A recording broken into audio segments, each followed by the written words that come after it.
well, there's no way that's not getting into the recording. Crap. I didn't even use that mic today. Why was my dynamic plugged in? Oh, well. At least technically I'm a little early, so I guess it doesn't matter too much that I had to plug in a different mic, although it probably didn't sound good. Either way, we are a minute early, so give it a... actually not by much, according to my computer's clock, so we may as well start now. Greetings everyone, I am Dr. J, and welcome to another Variety Night. It's been a while since we've done one of these. Actually, if I go through... Actually, when was the last time we did one of these? I'm curious now. Let's see... July. Oh god, it has been too long. Holy crap.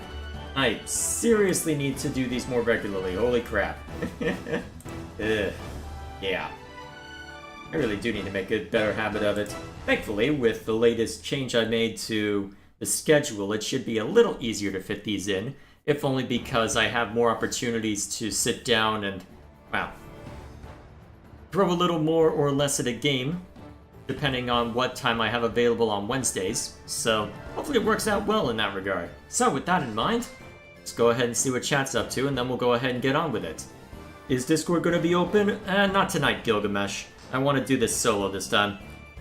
Also, there's a possibility that my former roommate could stop by at some point, so I may have to step away for a break. If I do, then I'll put on a stream highlight or have my brother distract you for a while. Also, hey Lou, it's been a while. How are you holding up? Let's see. Yeah. Apparently so.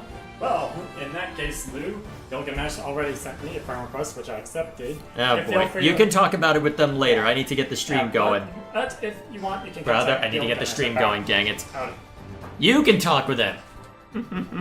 Either way. Yes, I'm being very rude, I know, but I want to get underway because I have an explanation for why... Yes, there will be reactions after the 3 games tonight, Gilgamesh. That will be seen too. But, first off, I have an explanation that I need to give. After all, why is Wargroove 2 on this screen? I thought this was supposed to be a variety night, and yet this is the game that I have been playing for the Friday slot. Well, outside of the story mode, there's also this Conquest feature. I experimented with it a little bit, managed to beat it on the beginner mode, so... Let me think. Actually, you know what, Lou's here, I'll bump up the difficulty. I haven't seen how terrible it is at this rank. Short version. Whenever you're playing this, they have a bit of roguelike to it.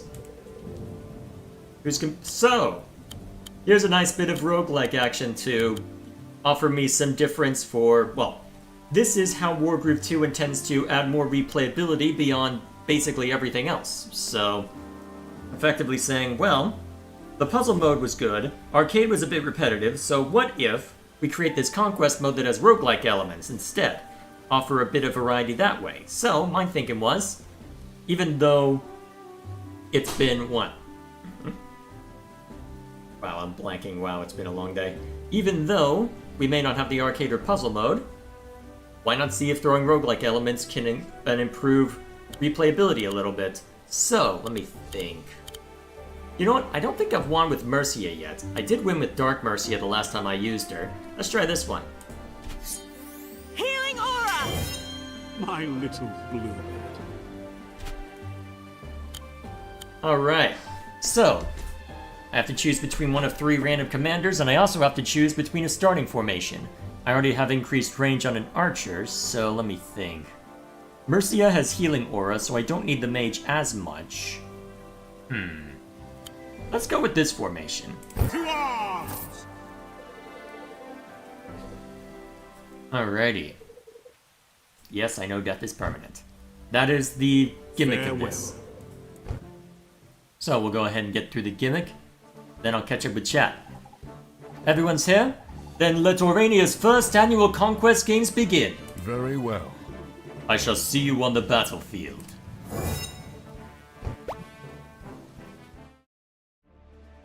So, we've got a bunch of different places we can go to. We're pretty much compelled to face an enemy in combat throughout this, and our objective is to reach here and take on another commander. Whoever ends up surviving, well, we'll see how it goes. What's chat up to? I'm doing good, just been really busier than I expected. Months, yeah, was I really gone that long? It seemed like it from my perspective, but then again, it's been quite a few busy months for me as well, so I can't really complain. Still, glad to see you're doing well. Alright, round 1. Okay, let's see. So, thanks to archer range, I can already start chipping away at that guy without too much concern. Let's see, so we've got a couple of pikemen that could prove troublesome.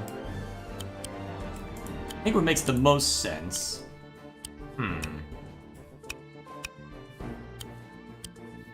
Let's see...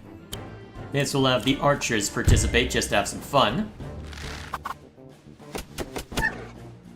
Apparently that's an army led by Emmerich, so... I won't fail! Get in there. Bam. Alright, so... I'll need to be mindful of the pikemen, because eventually they may try something. Time to see some fails? It is inevitable that I will probably lose this, Lou. There are roguelike elements in play after all. Alright, so the doggos are coming up and get smacked down pretty heavily. Good. Alright. I'm thinking what makes the most sense. Yes, I think this makes the most sense. Here's what I do. Let fly. Mercia can go ahead and finish these off.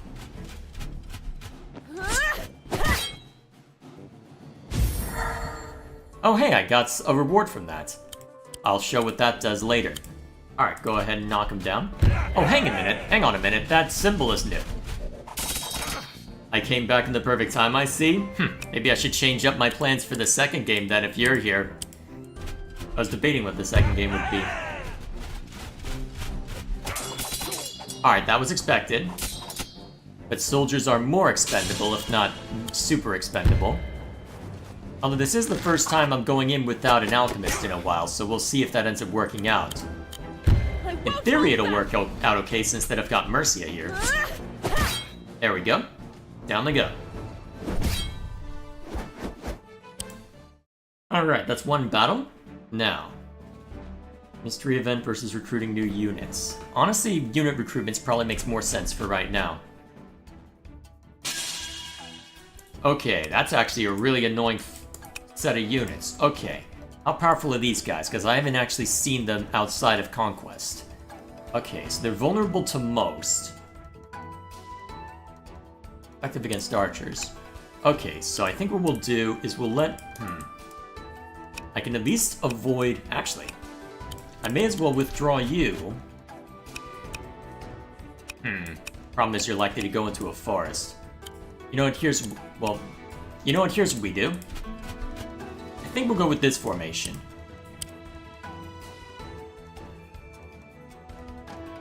Alright.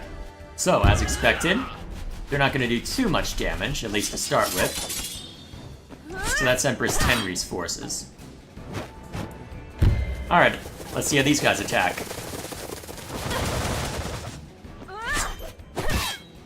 Huh, not as much damage as I expected. Alright. That doesn't quite take him out, huh? Alright then, here's what we do. Well, chip away at him anyway. It's not like I can have Mercia do a whole lot right now given the amount of damage she's taken.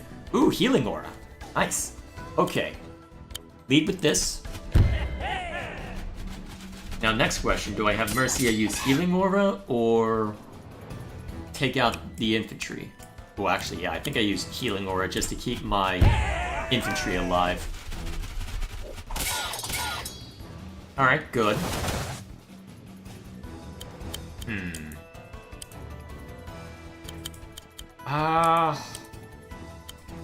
Actually, you know what? I think the Dongos will go after Mercia. I'm gonna take a risk on this one. Bam. What's chat up to? When we get to reactions due, how Glitch is saving indie animation? Alright, we'll take a look at that one. I was planning on at least seeing that one.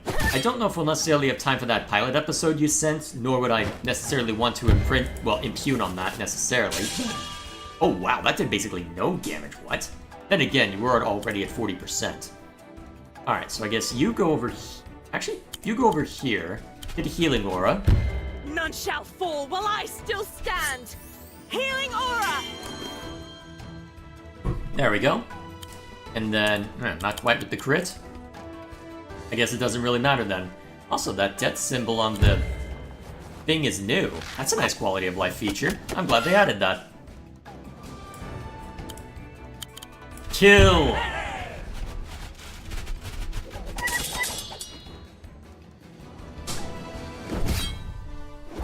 Alright, thus far minimal damage, even if I had to burn a groove.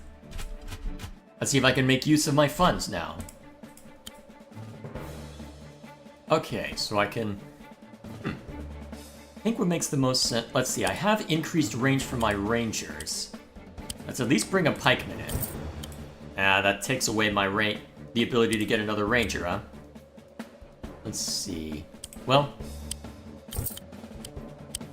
May as well buy as much as I can, then. Not the dogs. Don't worry, they didn't die, they just ran away.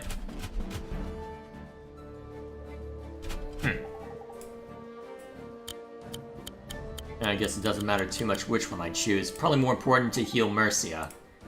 I'm pretty sure at this point... Ah, shoot, a merchant. That's a bet. Wait a minute, there was a recruitment one there? Ah, crap, I didn't look far enough ahead. I should have gone the mystery event then. Darn. Unfortunately, now I don't have the money for merchants. Crap. Okay. I'm just gonna make myself feel bad by seeing what I... Alright, I guess there's not much of a difference there. Alright, misplayed that one. We'll see if that ends up hurting me long term. Because you can get some pretty useful items now for people. So that's a nice gimmick that Wargroove 2 added. Alright, so you got cavalry. Alright, so those pikemen are out of range of basically everyone. Oh, wow. Take it. Oh, they're standing in a river, that's why. Okay, then. And then, easy pickings for the spearmen. And then, yep, that should do. Huh, those look more like boars than anything else. Interesting that they gave the outlaws their own color palette. It's always good seeing stuff you can't afford. Well, can't afford or can't afford? Probably both, knowing you. Alrighty. Oh, you're going after that one instead of Mercia. That's kind of a surprise. Then again, that does bring him down to 80, so I guess that makes a degree of sense. And then that guy shows up, and now gets speared. Alright, you step up.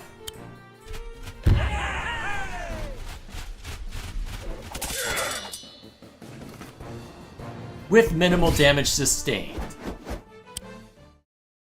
Excellent. Alright.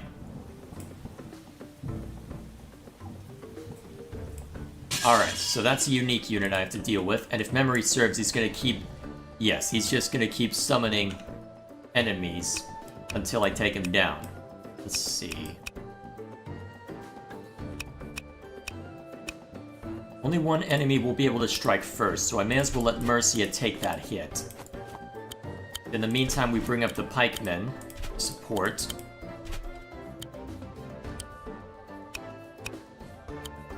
Alright, doggos come up. Alright, that's probably the best I can manage. Alright, the pikemen come up as expected. This is why I hate autocorrect. Fair enough, Lou. Alright, as expected. Gonna probably gun for... Oh, no! Alright. Still, you'll probably take a lot more than you give out. Yep. Thank you, critical hit. Okay. Knowing that, here's what we'll do. Line this one up so that it's easy pickings. Now, the next question.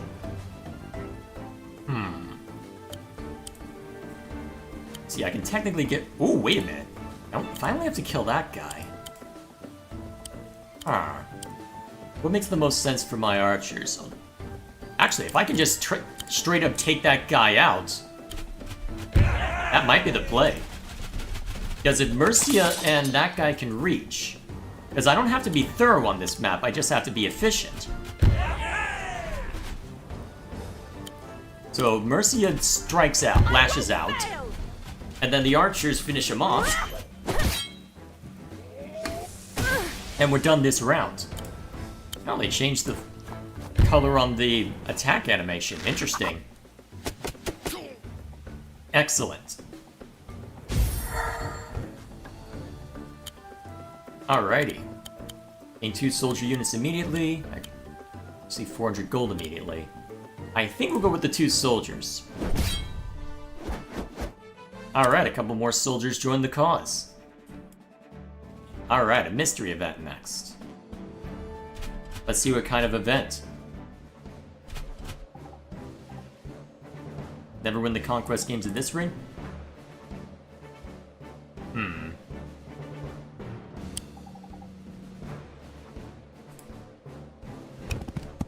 Wait, what? They attack first?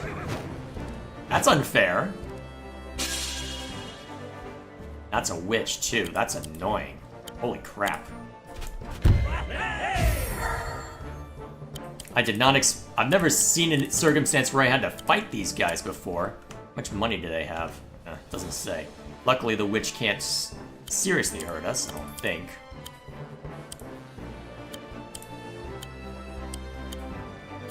Alright, you can actually lead with healing aura, or do I?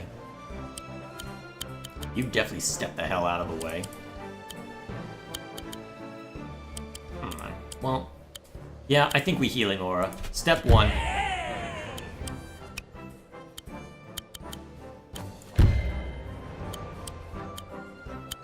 Alright, it's not as much damage, but that should help. Ooh, excellent.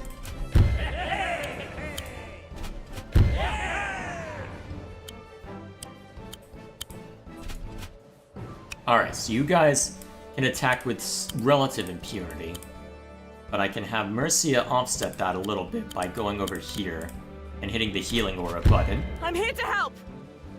I've never seen this encounter. Healing aura. But I had healing aura. Oh crap! There's your potential loss, Lou. Damn it. Probably gonna lose my pikeman too. Crap! Scum! Brace yourself. You're gonna die for that. Die with dying. Okay, now what?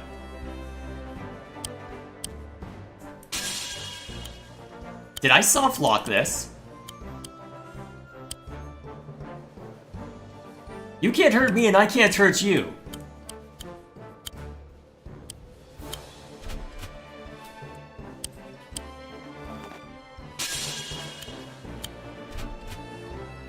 No, seriously, what do I do?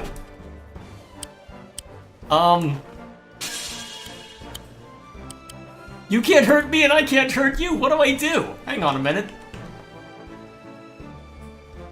Okay, I'm curious.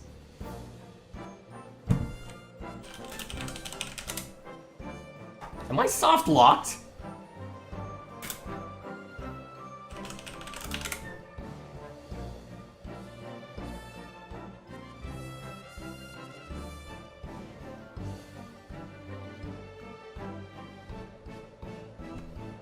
Huh.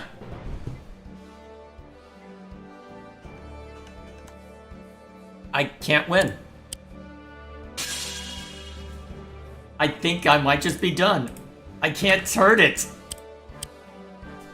And he can't hurt me. I've got so much money and I can't do anything. If I still had my archers, I could slowly chip away at him, but... Oh no!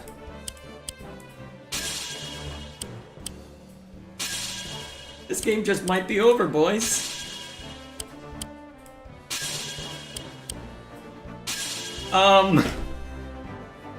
This isn't how I expected this one to end.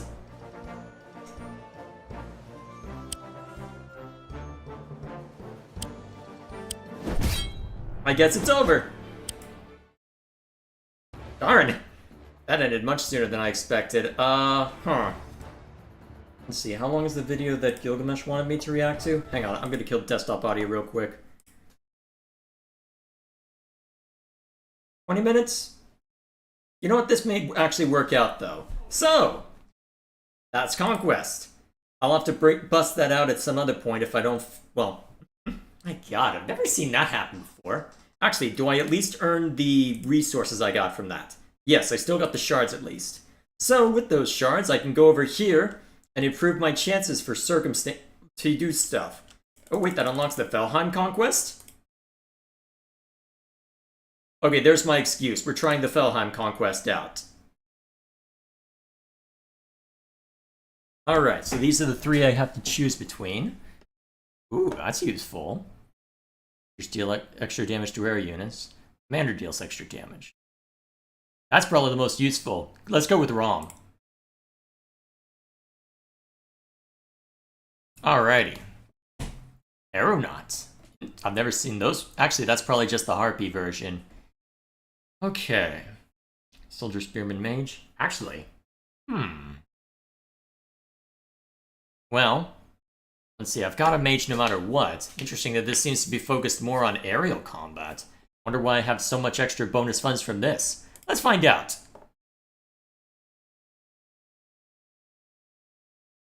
Alright, freaks! You know why I called you here. Your target is... Lord Valda. Target? You mean, I just can't take it anymore. That's why I need you to help me find a birthday gift for the old man. Wait, what? Also, how are Sigrid and Sedge here?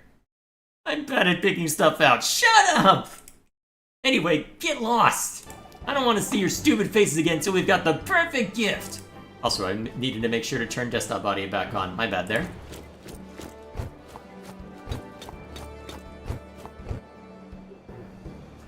Chris, how many of your birthdays will I celebrate alone? What's that, Rom? Nothing, little soldier. Shall we head out? Off we go, then. I guess Lytra is just following along to the... Oh, this seems like a much longer map. Hope it just seems that way. Ooh, actually... Ooh, recruiting air units as well. Fascinating. Oh yeah, there's a lot more diversion. Ooh, I like this. There's a lot more deviation on how things can go. Alright, turn 1. Alright, thus far, actually because it's snowing, it looks like he's not able to move as far. Good for me. So, let's go ahead and present him with a target that he's not going to be very good against. Get him, mice people!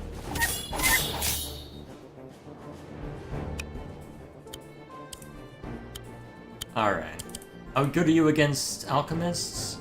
Doesn't really say. You'll... Actually? No. We'll do it this way first. I fear no creature. Actually, I need to make sure to show off animations since Lou hasn't seen any of this yet. Oh, shoot. Well, I guess you might get munched instead. Guess we'll find out. Alright, going for the Spearman. Interesting. Stab the flamingos! Oh, interesting that you're going for them instead of the commander. Alright, given that was a crit, not too bad. Do your worst. Yeah. Go wrong. Alright. The advantage is no... Alright, so we should be able to clear this up easily enough. Or close enough, anyway. Yarg! Meh. Ooh, easy pickings. Real quick, though, since that our heal cost has been reduced, let's go ahead and see to that real quick. Definitely worth it. Do your worst. Get him, Rom!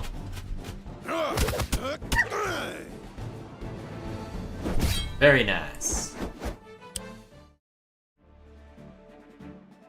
Okay. I'll be curious to see what kind of air units I get, so is it worth risking the mystery and lack of recruitment to go this way? Actually, if I'm getting guaranteed air recruitment over that way, I feel like I've got a good... Well, I don't have any archers, which could be troublesome. Let's go the mystery event. That surely won't backfire on me again, right? This is what I get for stealing treasure from a witch. Look, I'd love to help you, but I've got to work off my debt. What, for me? Thank you. I've still got quite a debt, but this is a tremendous help.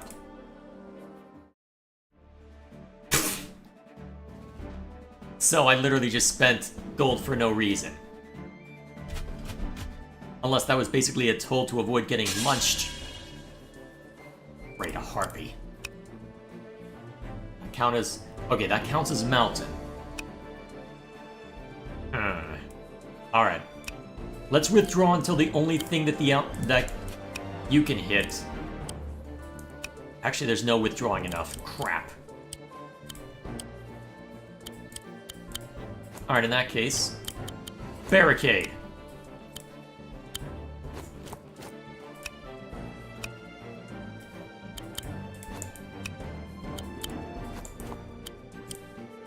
That should work. Alright. You do get the first strike, but that'll only do about 20% if I remember. Yeah, a little more than I expected, but still. You'll get back for it more than... You'll get back for it plenty, so I'm not too concerned yet. Alright. Rom can make mincemeat of Do you. your worst. Yeah. Yeah. There we go. Alright. Alright, no one can reach you. Actually, you can. Okay. You back... Actually, I want you to stay put, though. Alright, well, I'm not too concerned about healing yet. Also, I can just heal with you. Good. And we can play it safe for the rest of this bout. Alright.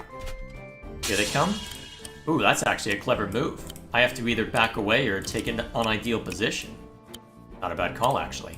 Alright, I'll present Rom as a target, since he's pretty resilient, and I'll have everybody else get out of range.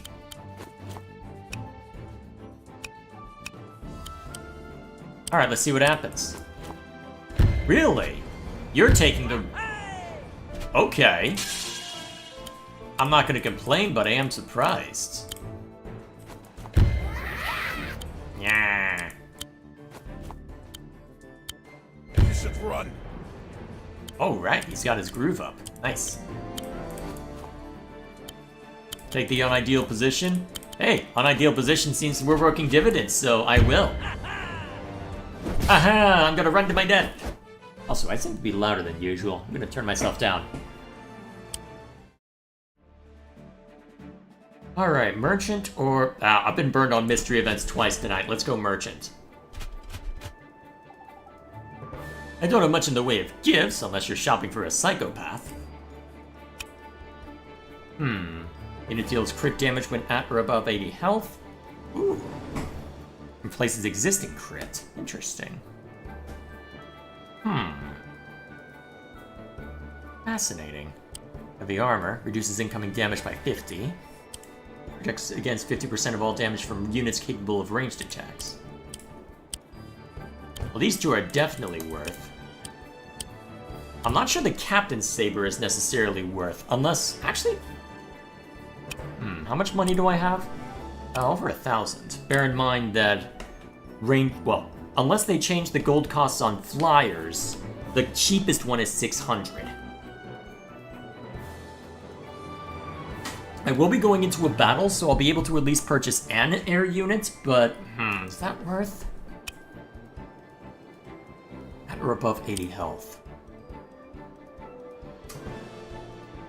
It would theoretically allow... I don't think there's anything that I have here that would really make good use of that. If I had a harpy, or the mouse equivalent of it, that would be a no-brainer, but as it stands...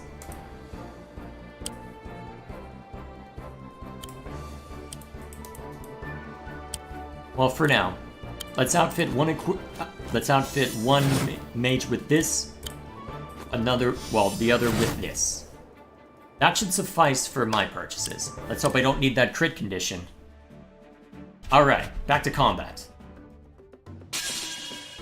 A ballista? Huh, you're having no problem with the swamp. Fascinating. Oh, it's treated as beach. Fascinating. That's all treated as beach? Oh, that's Actually, wait. That means I can go on the offensive as well if I so desire. Also, remind me of your groove.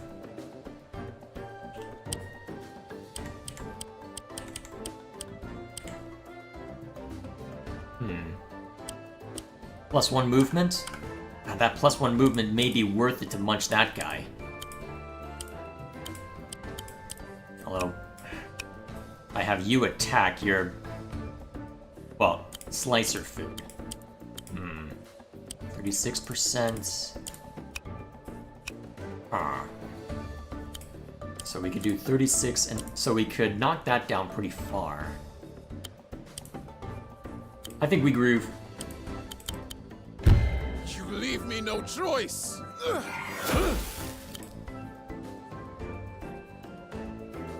Alright.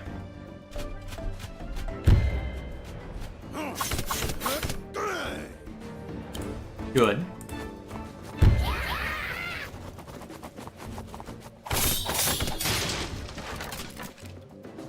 Alright, now what do I want to do about you? Oh, I should have had the other one attack. Crap. I misplayed that.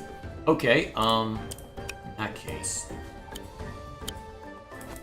Just focus on cutting him off so we can move our pikemen this way. We better rebuff them next round. Probably a waste of a groove with how I played that, but so be it. Oh, commander attack. Okay, I'll take it. Where'd you go after him? Oh, hang on, my former roommate's calling me. I'm gonna mute, but keep playing. Give me a sec.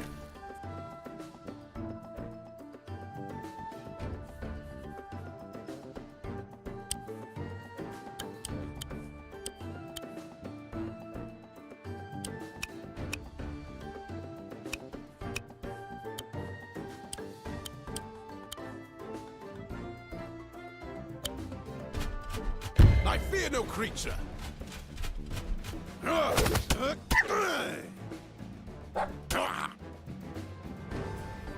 Alright, should we get to go for the rest of the night? Let's see. Okay, so that's archer range. Actually, I can get a smackdown on you before you can get a smackdown on me. That seems worth. He who strikes first strikes best in a game like this. Okay, that heavily wounds everyone important. So I think now...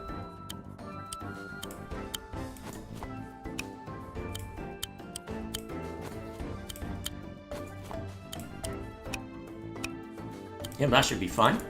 Then move everybody else up a little closer. As expected. Also as expected. Oh shoot, I didn't even think about that. Crap! Well, I suck. Can't easily get to you. You're the one with 50% damage reduction. We'll put you here. Withdraw you to over here. You take out you. You take out this guy. Then heal. Alright, that should suffice for this round. As expected, in our favor, now die.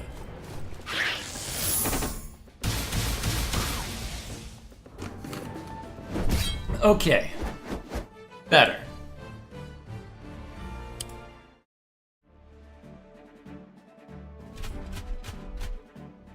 Let's see, Rom doesn't need a whole lot of help. Or any health by the looks of it. Alrighty. Very nice.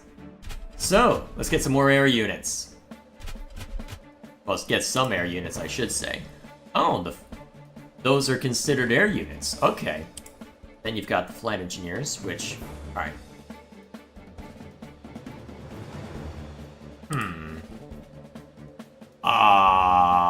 What? I can bring the dragon equivalent here? And of course it's an owl for the nice people. Huh. Let's take the risk, why not? I feel like playing dangerously.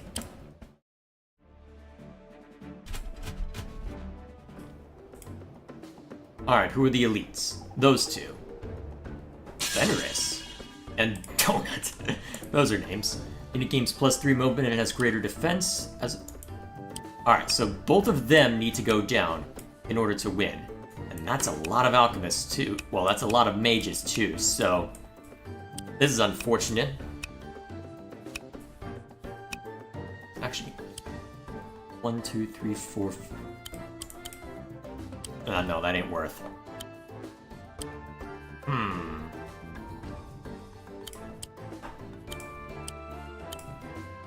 Actually, what if I opened up the way? Well, and then let Rom take a bunch of hits.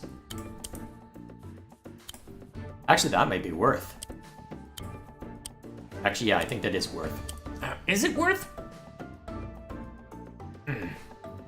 Do I gun for him, or do I try and draw them into a trap? How much damage can you do? Okay, so you can straight up knock out a pupper. Alright, here's what we do. Move, let's see, that's the range too. Alright, you're the tougher one. You get a little closer. You also get a little closer. Rom stays put. The pikemen wait in the wing. We'll play it like this. Alchemist. Interesting. Alright.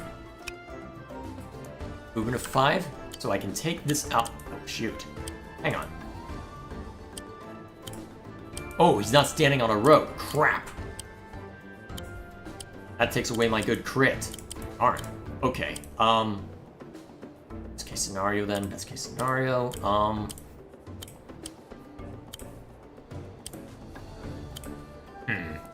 Probably to send the dragon to go take somebody else out. Okay, well, step 1, soften this guy up while you can.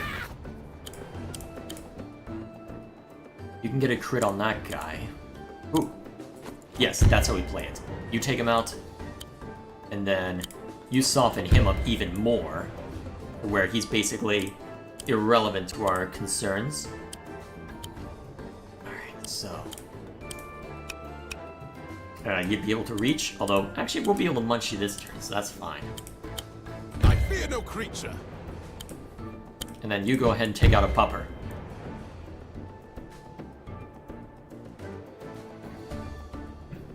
There we are. That might be worth, actually. I don't know when the next point we're getting a healing spot, though. We'll leave that for now. Alright, pupper runs up. Alchemist dies. Oh, wait, you're on the road. Kill! You should run. Very nice. Alright, people who need to heal, gather around. Good.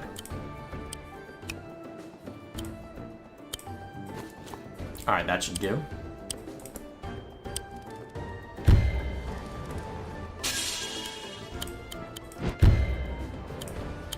Alright. That's one pupper down. Ooh. Crystals. So it ends. Yeah.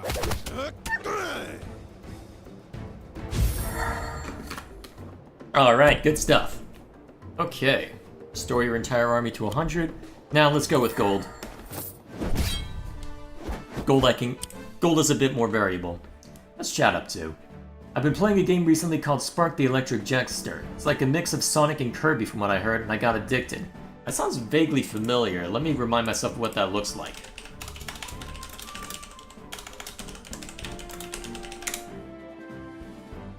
Okay, I do not know this, actually. Interesting. The second and third games play like the Sonic Adventure games in our 3D. Actually, wait, that's Gilgamesh speaking. Is that talking about what Lou mentioned? Either way, so continuing with what Lou was saying, I like the power switches and the carefulness and a mix of rush it gives. Right now I have the first, and we'll buy the second and third later. Okay, so Gilgamesh was speaking on it. Cool. It's hard to find the right powers for each stage though. Fair enough. Let's see, I posted another video in chat. Watch it after the glitch video if there's time. If you don't watch the pilot episode for the Amazing Digital Circus, watch on your own sometime. It's really good.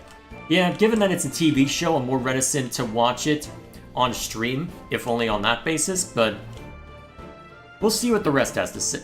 We'll at least see what the other video is. Actually, real quick, may as well check. Let's see. I don't know if I'll necessarily have time for both of those, but I suppose time will tell. We'll see how long it takes for us to wrap this up. I didn't expect Wargroove 2 to run as long as it did. Actually, I'll probably get more use out of the air recruit.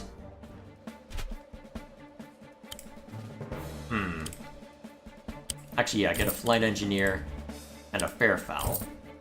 Those should work. Alright, we have no money for healing right now, though, because of that. Let's see if I can get away with it. Treasure chest.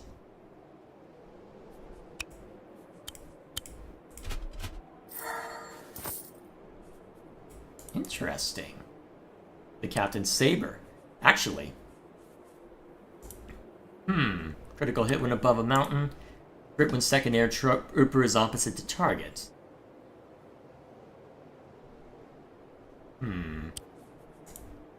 Critical hit when target standing on a road. Honestly? Oh, you can't get in there.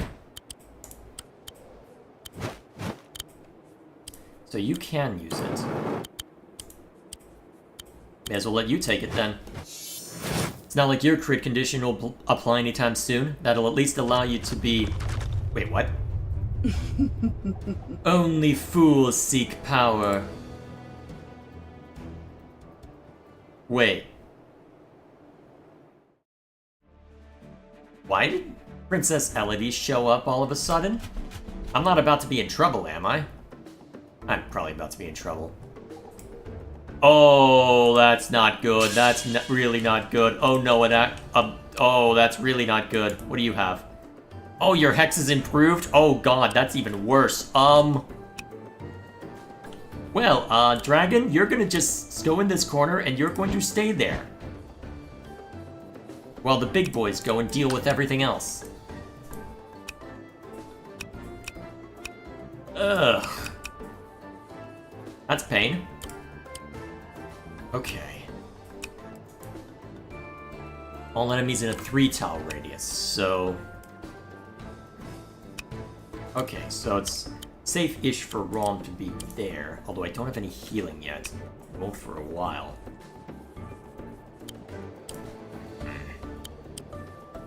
Let me think. Honestly, I think I do have to be a little more aggressive, because I need to lure that person into getting close enough to my alchemists. Or, what are they called?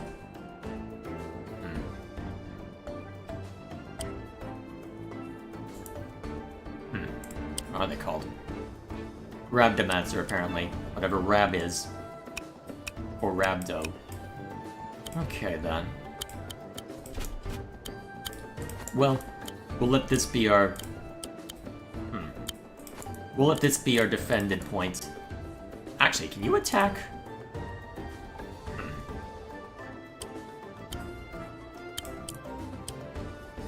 I guess we'll find out.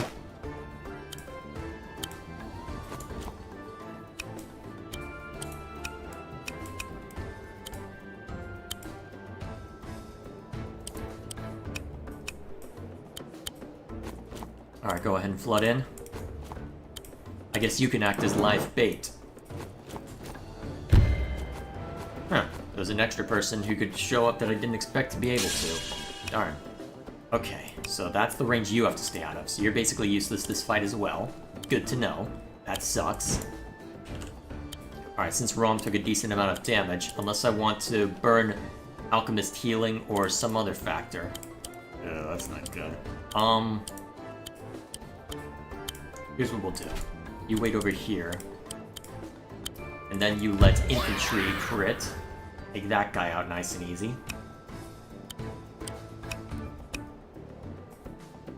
Then I think we just cover you up.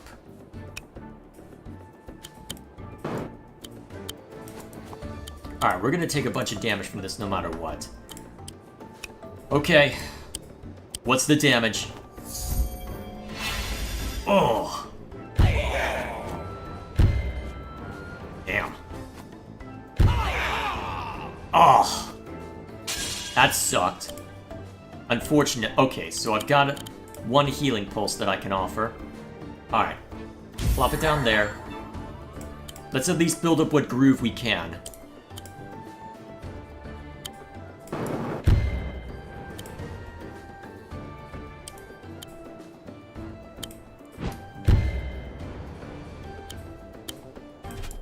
I fear no creature. Alright, that's probably about as much as I can safely build up. Now take her down. Oh, losing both my soldiers sucked. Honestly, let's get him back in.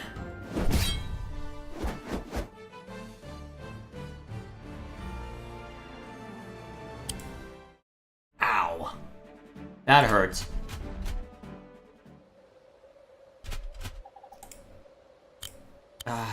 Get my commander back up. Ow. Okay, let's see. So we're compelled to go into combat now. Fog of War is active on that one too, huh? Then it's either heal or recruit. That's my last chance to recruit somebody, so let's hope I don't need to heal for a little bit.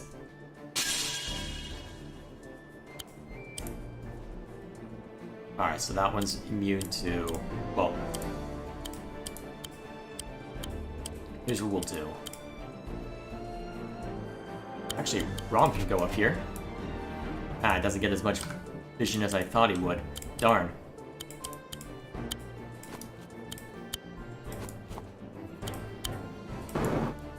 Alright. Proceed. Exercise caution. We don't know who or what is out here.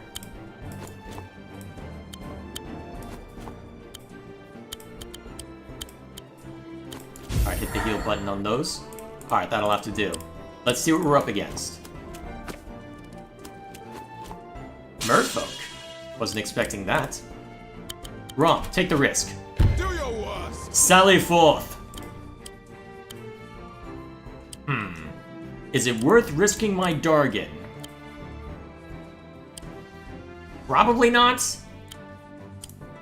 Yeah, I don't think it's worth. Not yet, anyway. You get any good vision? Not any more useful vision, anyway. Unfortunately, you've got sight, so you know that the Synthentry is here. Okay, I'm gonna take the risk. Charge!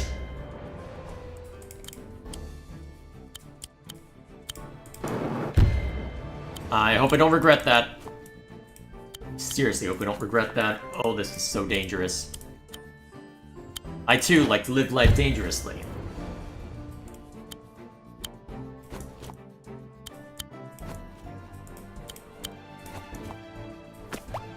Oh, hey!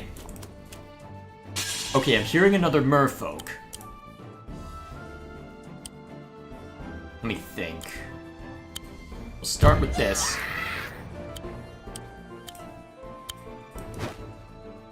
Merfolk, okay.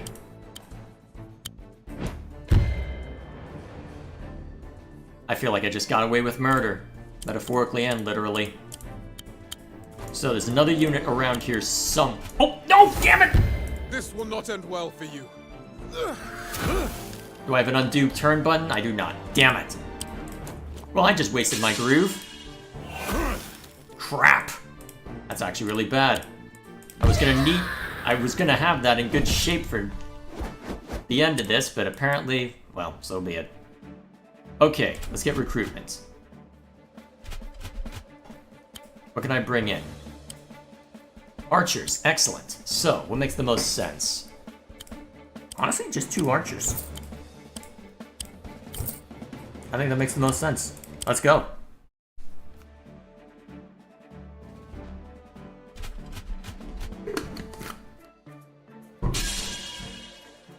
Okay.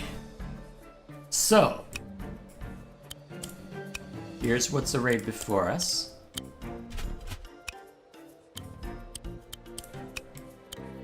Alright, you've got pretty fast movements, so you can go this way. This is a really nice game mode now that I've got a chance to explore it more. Didn't expect to be spending this much time with it, but I'm not going to complain. Not that much, anyway.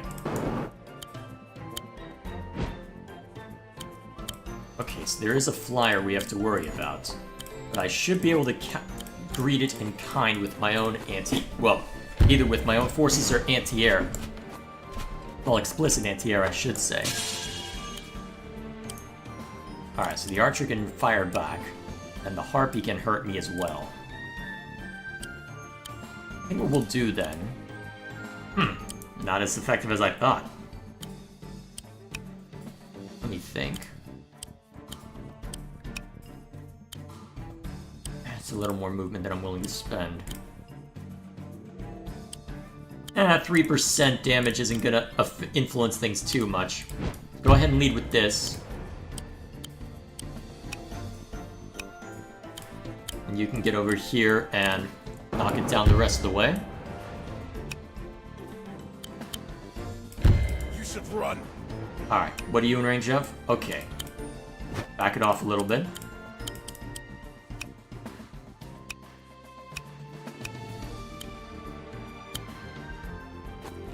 There, that should do. As expected. Also was expected. Alright. Ooh.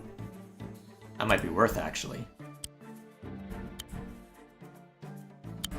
Well, step 1. Hamstring those forces. Step 2. Have Rom fall back. What's your movement? 5. 1, 2, 3, 4. Excellent. Die and... not quite. Easy solution then. Die and die. Now, you have the special crit condition. I don't want to... Ooh, I don't even have to worry about that. Excellent. This is why I went for archers, because archers are lovely.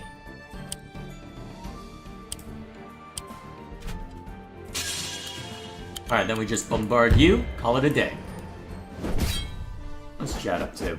I've been getting more into PCs and found out my PC fans were made wrong and was a self-destruct side.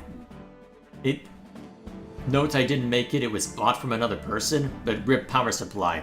That's lovely. Our monastery is experimenting with newfound healing magic, like penicillin and surgery. You can teach these arcane rites to your mages to improve their healing abilities. Excellent. I'll fetch the moldy bread.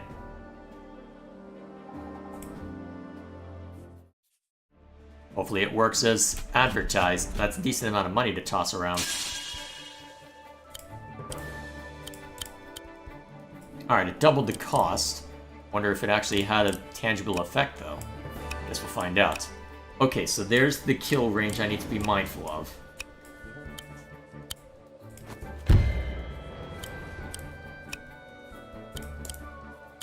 Okay. Honestly, given the archers, I think I let them approach me this time. Where are my pikemen?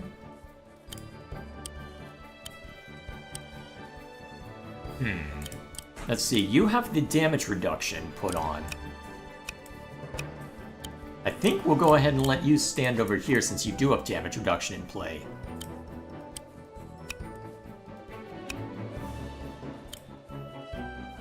You back up a little bit. Actually, I'm curious, how much healing... no, it's not worth burning it yet.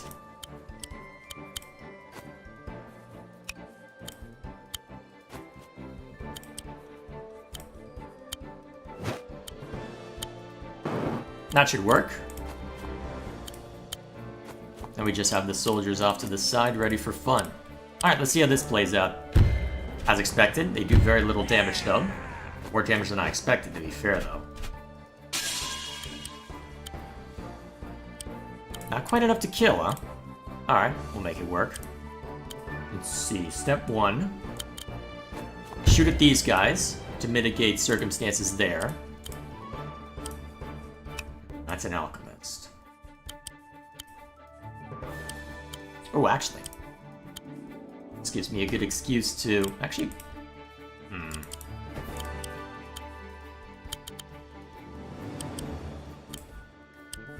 Let's see, as long as the flyers are out of range, it should be okay. Let's lead with this. You take this guy down. You step up to munch this guy. Rom, take Do a your nice worst. swing at this guy. Let's see how good the healing factor is. Okay, so it increased it by 10%, but went back to the original cost. Alright, so be it.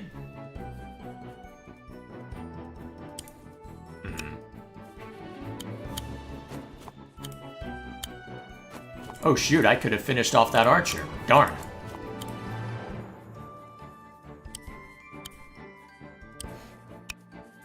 Alright, we'll end the turn there. As expected. Oh crap, that was a lot more damage than I expected. Ow! That's painful. Huh, you're not gunning for us. That I'm kind of surprised by.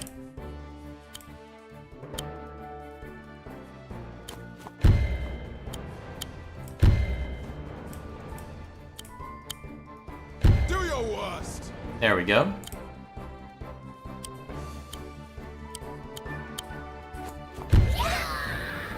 Okay.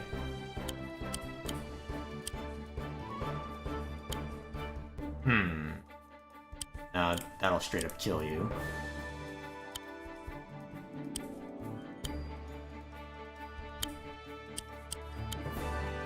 I think what we do...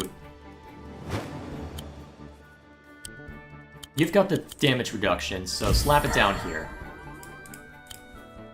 Although... 16%? Okay, here's what we do. Let's not mince words. Kill. You've had too many victories right now, I'm waiting for it to end. Oh boy. Alright, let's heal up. Now. I think Rom's okay. Well, this is where I got stopped a couple of times when I was playing Conquest before. Emmerich. We've arrived, my lord. It is just as you described. But how? It makes no sense. This place is unstable, my lord. We must flee. No, I must discover the truth of this world. Oh, interesting. This is a new gimmick. Okay, so they have control over that right now. So, got a couple of harpies in play, so I can't just outright engage in Zarboma. Not without consequences, anyway.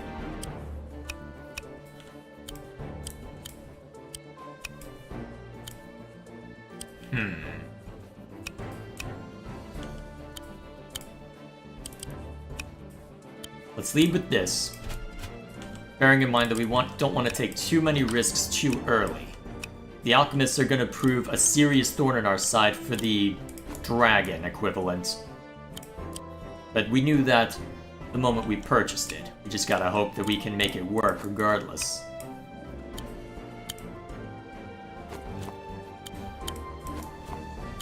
Alright, so the flyers should be okay on these points. It's everybody else we have to be mindful of.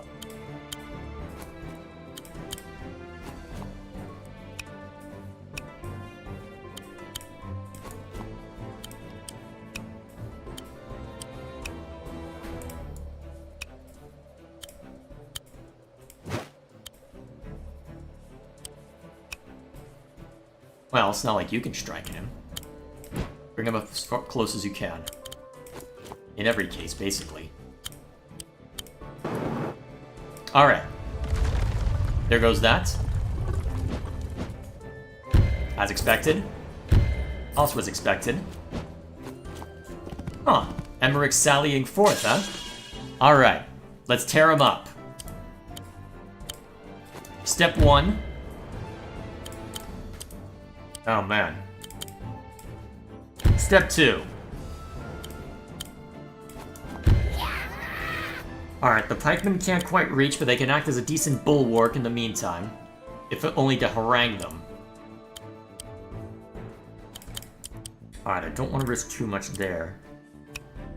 Can I keep my dragon safe? Debatable. Movement of 4. 1, 2, 3, 4. No, I can't. Okay,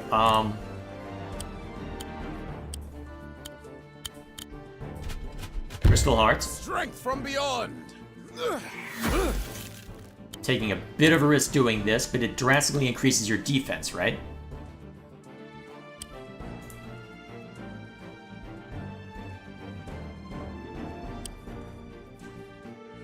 So... you should be able to make mincemeat of them to some extent, based on that. Alright, other alchemist takes this guy out, nice and easy.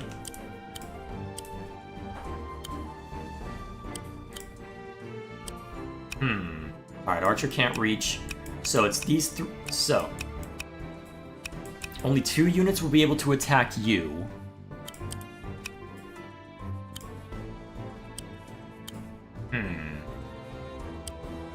You know what? This seems like an acceptable trade.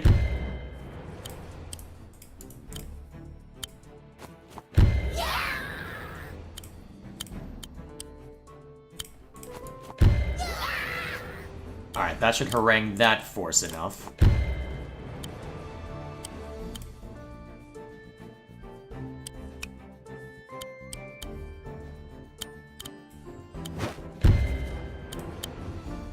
Okay. Not the best use of my forces, perhaps, but good enough, I feel. Although knowing... Alright. That's fine. That's also fine. Good. I'm okay with that. Alright, there goes Emmerich. I think I've got this, boys. Oh. Looks like we're on the clock. Alright, step 1, take that one out.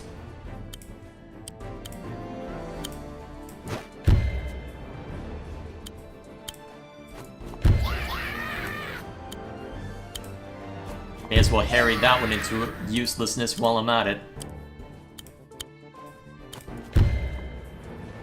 Alright, no more enemies spawning from that guy.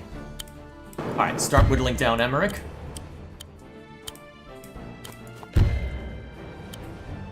Having you just stand in the way, honestly. Unless... Ooh, better idea. You heal. Good. Alright. Do I risk? Not directly. You stand there as a decoy. You see if you can draw Emmerich out. Excellent. Now the dragon gets a crit. Alright, it's over. Nice! I actually won that.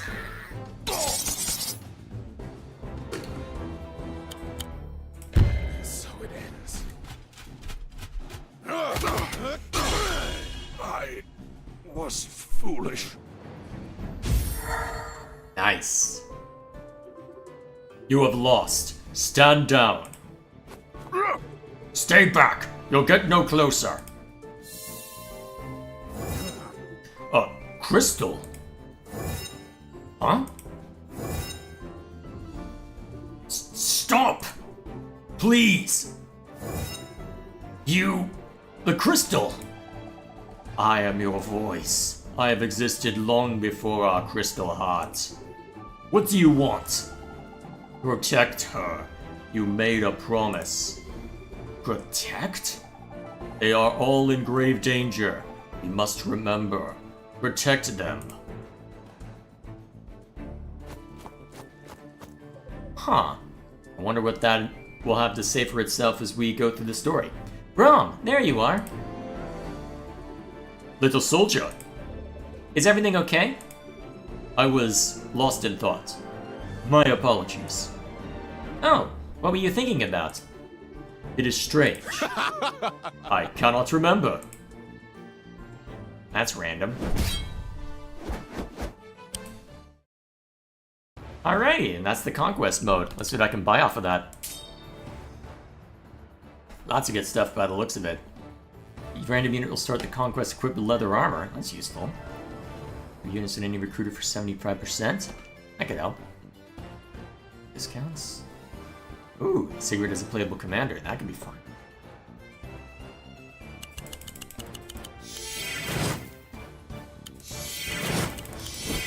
Let's go with that. Heavy limb locket. I wonder what that'll do. The necrotic arm we've seen though. Alrighty, and that is the Conquest mode. Quite a neat little game mode. I look forward to exploring that further on my own, though I probably won't be spending too much time with it over the course of, well, I probably won't be too concerned with it as far as our streams are concerned, but still, that should suffice as far as that's concerned. So, next on the chopping block, I wanted something with a little more action, and what I realized is, you know, I have very specific plans for the next multiplayer community night, and yet for the game I have in mind for that, I haven't touched it in literal months, because the two people that I ended up sparring with, one moved away, and the other had the audacity to go and get married. So he hasn't had much time for anything apart from, well, that. So, good on him, to be fair, but, I haven't played this game for months, so you know what we're gonna do? Lou didn't get enough murder from me getting mulched earlier? Let's play some Smash Bros.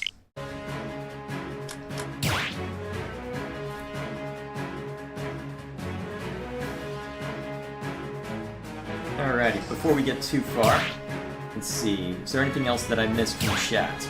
Also, one day I tried to add another SSD to my laptop, so first I needed to see where it was, and found out my laptop is in the hard end of opening. It's gonna be hard and costing a lot if I mess up, so I'm probably gonna find a trusted repair shop. Yeah, if you're trying to repair stuff like that, probably best to leave it to a professional, especially for laptops. I can tinker with my own computer a decent amount, since that I was the one who built it, but a laptop I would not trust myself on.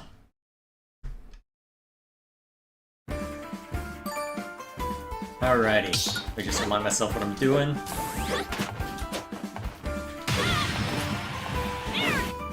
Alright, let's see how much of an embarrassment I make of myself. Oh, perfect, my friend's main. 3, 2, Alright, go! noob check. You failed the noob check.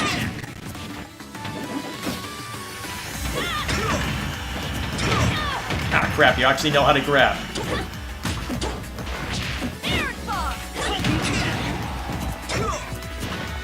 Alright. So far, so solid.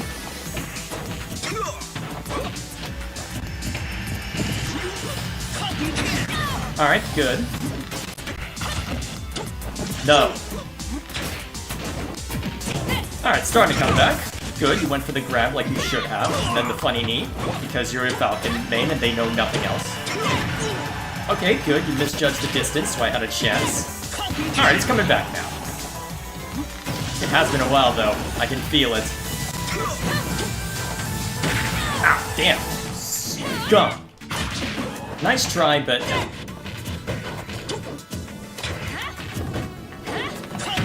Ah, damn. Oh, crap, you actually landed the funny knee. You know what? Fair cop.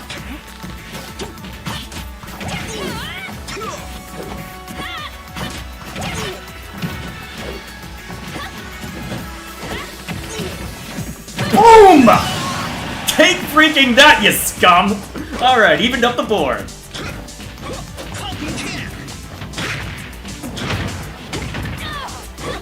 Please stop. Okay, now that I know you're doing that jump, I should focus on something more useful. Really? Your kick hit me, but my nair didn't hit you. And to be fair, the nair isn't everything, to be fair. Ah, crap, not fast enough on the back tilt. Ha! Timed it right this time. Oh crap. Ha! Look behind you, buddy. Okay.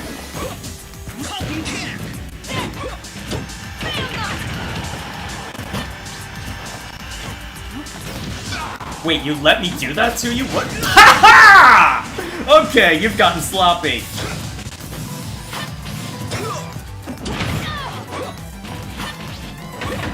Alright, good, good. You gonna even up the board now?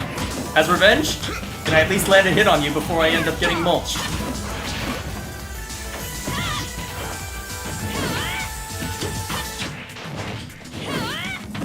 Yeah, you should have been able to take advantage of that.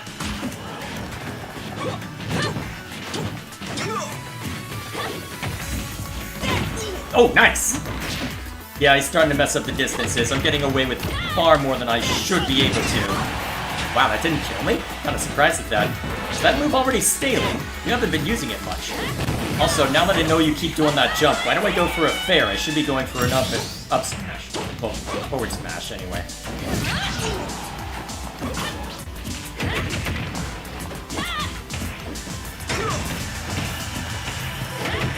Nope.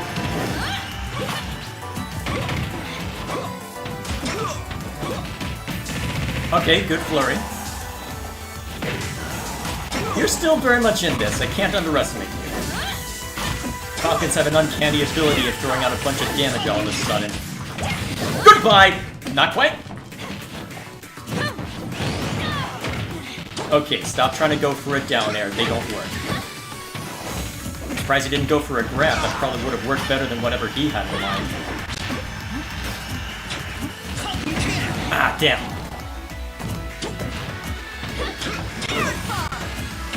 Come on. Oh, the one time you don't jump upward, I have a up smash waiting for you. Oh, hell. This is a very bad position to be in against a Falcon. Oh, I almost got myself killed. Excellent. Wait, what?!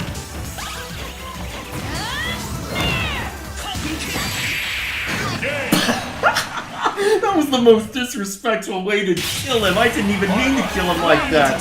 That was mean! Oh my god. That was such a mean way to kill him! Oh my god, that was so mean! Oh god!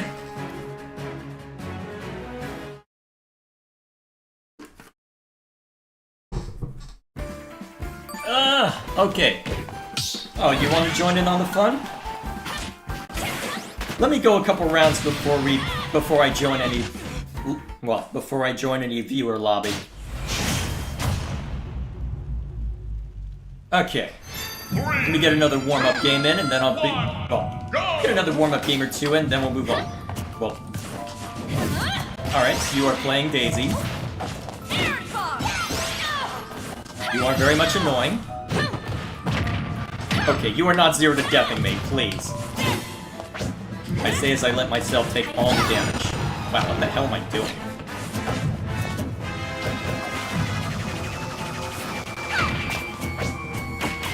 Wait, what? How did you time that? Die! There. All that harassment, and I'm able to even the score with just a combo. How does that make you feel, Daisy? Pay attention, you'll get no second chance. Also, why? Wait, that's spikes technically? Huh, interesting. Alright. Good catch on the landing. You know what you're doing, you're just annoying about it. Okay, fair enough. Wait, what? That kills?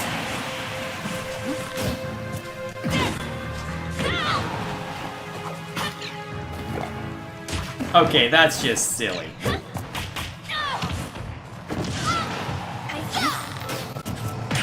Ah, I should have gone for the grab.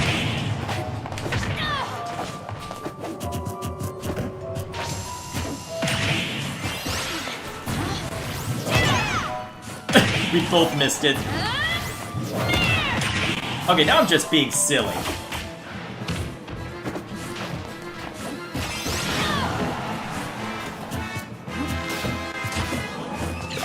Alright, you got your timings right, I'll give you that. Unfortunately for you... Oh, I guess I can't talk anymore. Oh, I hate that.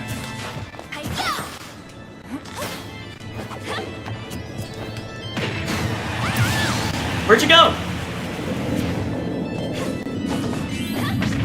Oh, you still have iframes, damn. Okay, whoever wins neutral wins this, apparently. Ah. Feels like there's a fair amount of delay on my strikes. Maybe that's why I was struggling against the Falcon. Anything to blame but me, right? Ah, man. Should have gone for the Nair, apparently.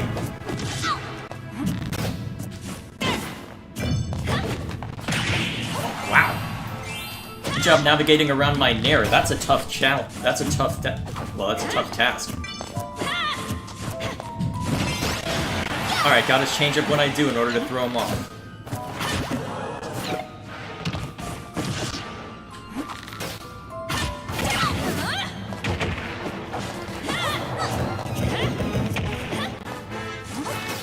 See? Very tough to get around the Nair.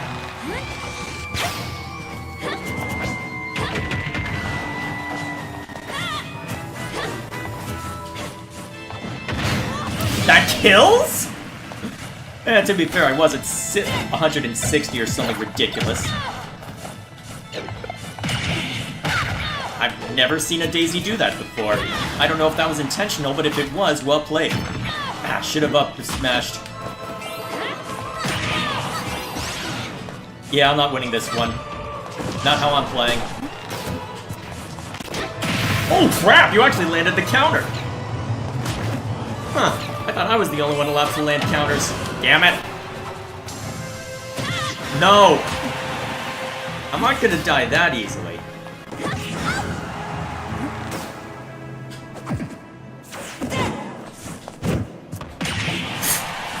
Yeah, that was a dumb way to try and counterattack. Wait, what?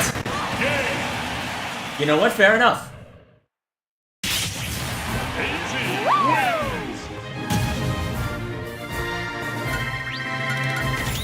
Fair enough. I am rusty as hell. Just make sure there's nothing in the way of my controller. Solo battle. Actually, I should check to make sure the Ethernet's working. So my... Actually, is the Ethernet even plugged into my Switch? Maybe that's the problem. Alrighty. One more round, then we'll beat up our viewers for a bit.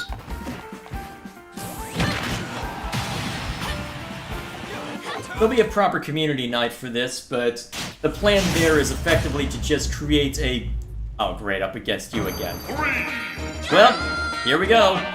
go! Round 12.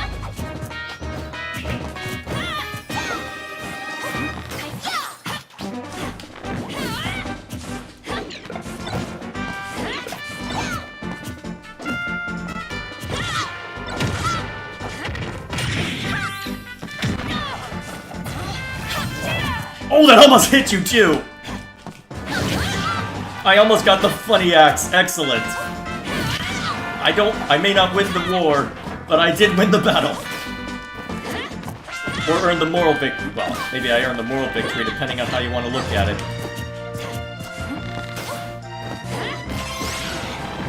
Never fought against a Daisy who moves like this. This is fascinating.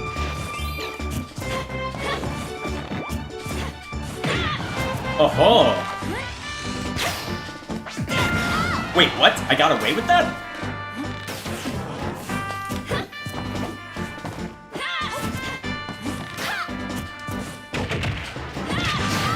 Boom! Alright, I'm back in it.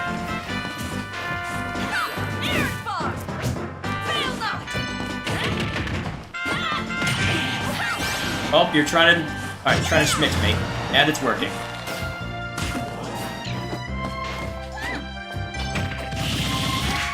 Alright, get a small flurry in. Well, my hook almost hooked in. It did move the character model, but the strike ended up throwing off the rhythm. Well, that almost timed out perfectly for you. I have way too reliant on dodging to the side. What the heck is wrong with me? Besides the everything. Oh wow, you almost took advantage of that properly.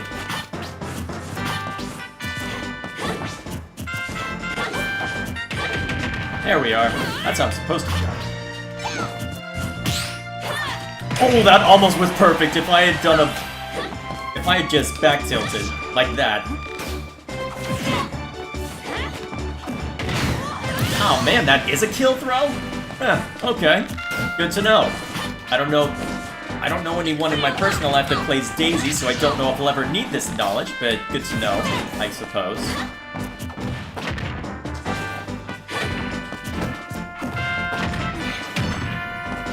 Huh, that's what you're trying to go for. Oh man, good shield. Alright, you managed to even it up quite nicely. Well played.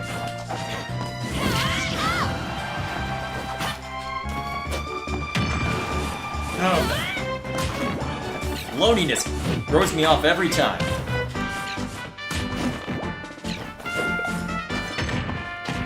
Ooh, that actually helped me a little bit. Inadvertently, though. Ah, good to go for the grab on that one. Damn. You're trying to get a spike on a Violet. I guess you don't need it if you're gonna hit me like that. Darn.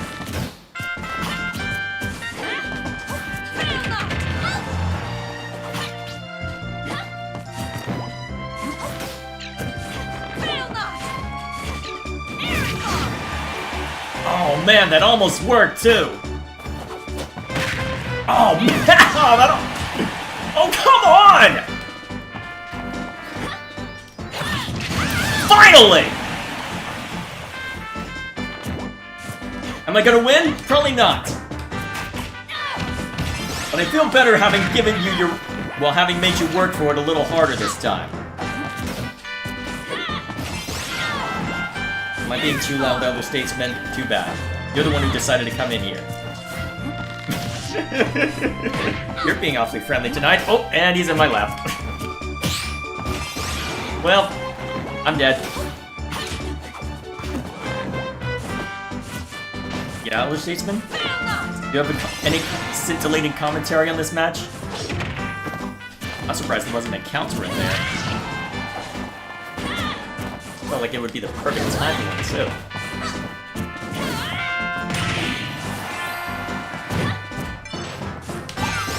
Crap.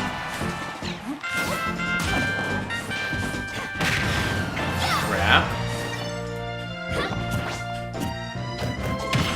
Oh man, you managed to sneak an attack in through that? Well played. I hate you. Oh man, good call. I should have just done an up tilt. Oh! GG. Alright, there are my warm-up matches.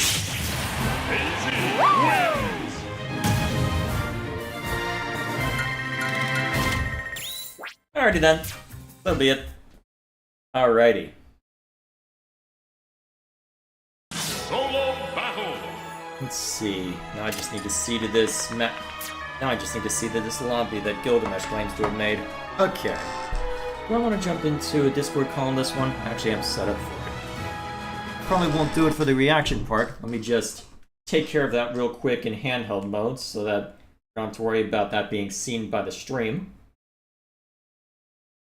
Alright, Battle Arenas. Join.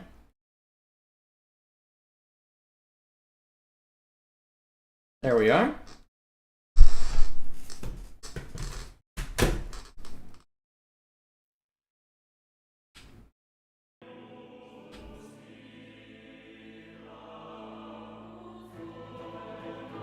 You have something to say, Elder Statesman?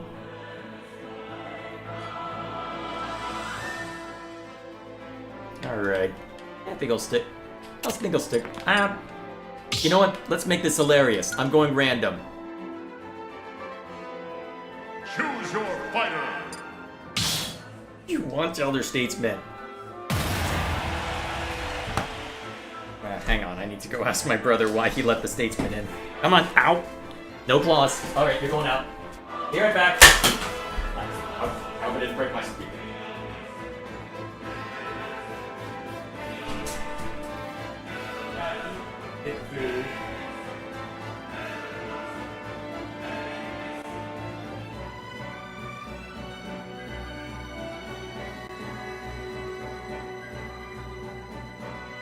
Alright. I didn't break my speakers, did I? Or my headset. Good, we're good. Alright. No more interruptions from the Stageman. Someone really wanted him. Alright. Go ahead and jump into the call. Let's see. I might need to...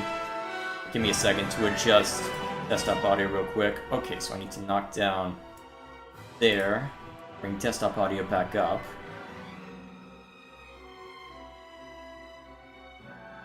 Most of my training was with Byleth. Too bad, Lou. I mean, if you want, I can go up and bring my Byleth back out, but I do have another game after this that I want to see to, so realistically, you're only going to have 3 matches against me. Also, it's actually better this way, because then you've got a better shot at me if I get something I'm terrible with. I'm not good with too many of the characters. Also, I've joined the Discord call if anyone wants to say hi.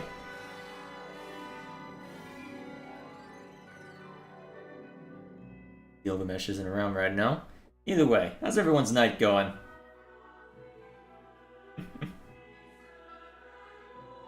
Actually, are you able to see this, Lou? Guess that's the next question.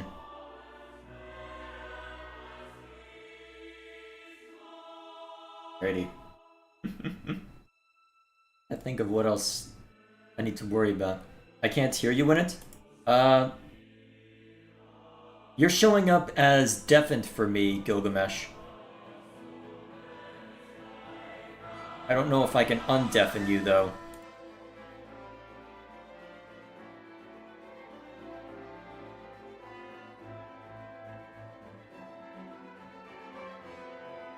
Yeah, I gotta let the stream catch up so that the response will get back to him. Showing up as... Well, actually, you know what? I wonder if... Here's my question. What's going to be faster? The response... Oh, that's better. Apparently I somehow managed to turn deafen on. Yeah, I was wondering about that. Either way. Hello. What's going on? Okay, I'm ready. Snack, huh? Ready for the first match. Alright, now I need to turn up your audio a little bit. That's okay. I have can turn down... literally only played this you're character rolling once. it. I'm doomed. I went random, and now I shall pay the price. How does this character work? Wait, where are you going? I just died. Well, I'll take whatever advantage I can get.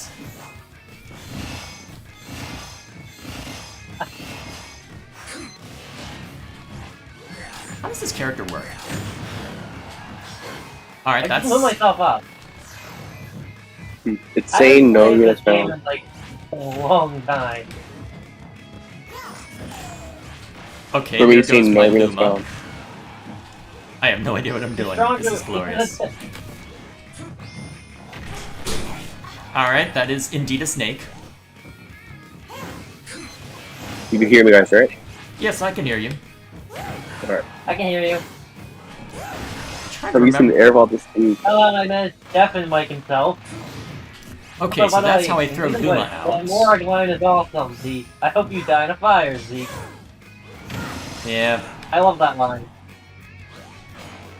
well...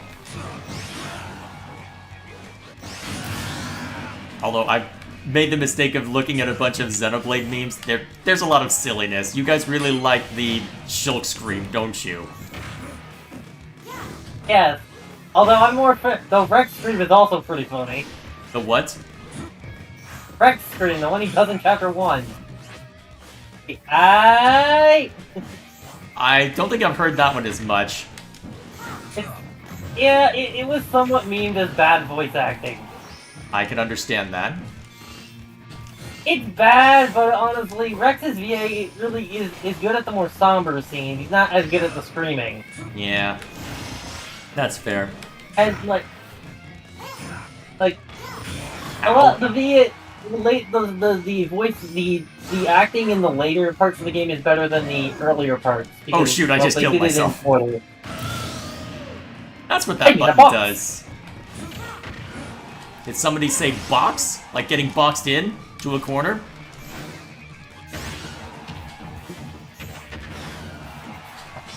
I was gonna blow you.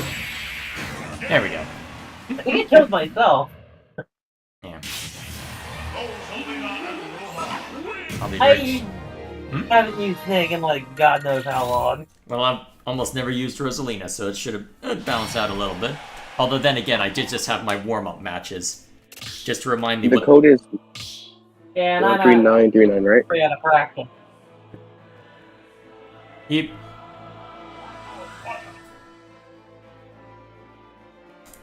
I need to turn Lou down a little bit. There we go. Excellent. It's not letting me join. Oh wait, I don't think I have you in my friends list. That's probably why. Ah. Yeah, go ahead and mess with that if you'd like. I can close this out and I can open it up again. Yeah, go for it. Okay, give me a sec. I'll let you guys fight next. Can I think I can. Yeah, okay. Oh, it's visibility only friends. Give me a minute. I'm gonna have to shut the arena down and reopen it. Give me a sec. That's alright. Alright.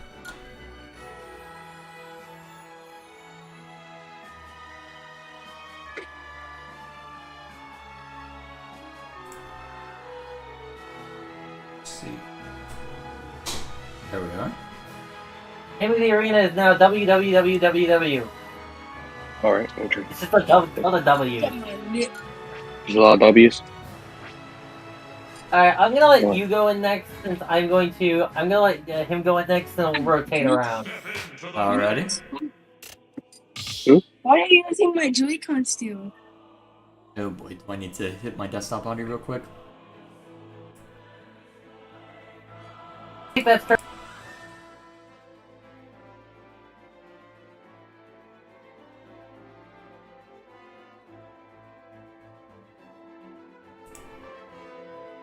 Do I Very need to make a choir-based stream song clip of the last here. time that you accidentally spoiled something? Yeah, but don't look up the music. The title is a spoiler. Oh, lovely. Is this where we get into the Xenoblade topic that comes up every time we enter a Discord call? Well, I will say, I love that Morag line with from the heart to heart. Yeah, although that's going to be fascinating when we can get to the endgame stuff, because I wanted to make sure I could reach that heart-to-heart so that that doesn't interrupt us as we go in, and then I realized, hang on a minute, I don't have everything I need for this, so let's go level up Zenobia and Wolfric a little bit. Oh wait, I can't reach that monster to upgrade Zenobia's mastery. For one of the, I think it was for leaping, and then... Okay, well, hang on, how do I get to that monster? Oh, I have to complete this quest, or at least get far enough along. Wait, this quest is actually interesting. There's intrigue here, let's watch this out. Yes, that's going to be the first endgame video a few months down the line. You want... Those games are long. That, like... Xenosaga 1 is mostly actually more like cutscenes. Oh. It actually only has like 2 battle scenes. Oh, yes. Random? Who is she? Who is he? Oh. Alright. I gotta survive. With Fire Emblem Three Houses music playing too. That's glorious. This is my field now. You're mine. I forgot how laggy online was. Isla? It randomed me into Byleth, and Between Heaven and Earth is playing. No. Wow, you are laggy. Holy crap. Damn, lagging so fucking. Wow. How do I spectate this? That is impressive. I usually play like this, so I think I have like a slight advantage. How That's do I spectate? well. If you keep spamming that, well, if you keep spamming moves like crazy, I suppose eventually you'd land a few hits. I gotta wait till Yeah, the next I- battle. All right, improvise, adapt, overcome. There we go. I can't see. Oh, Brad, I can't. Oh, I can taunt in a pre-made lobby. Dude, one thing, this is a Xenoblade. This is somewhat okay, but what does the world tree insides look like most to you? They remind me of Agniritha mostly, if we're talking about Xenoblade comparisons. Oh crap, I don't have my jump. No, I meant in general comparisons, not just Xenoblade, like anything from sci-fi. Are they supposed to I am remind me of running. something? I'm uncultured when it comes to Okay, most what things. is something that is usually seen in sci-fi that lets you get from planet side to space really easily? You that's really not a should spaceship? stop talking now. I feel like you're telling me too much without telling me anything. Is I'm it not bad telling that you, I'm Sonic not saying Origins his name. does this too? I'll tell you when you get to the start of chapter 10. Oh, lovely. Goodbye. See, no. Where am I going? Because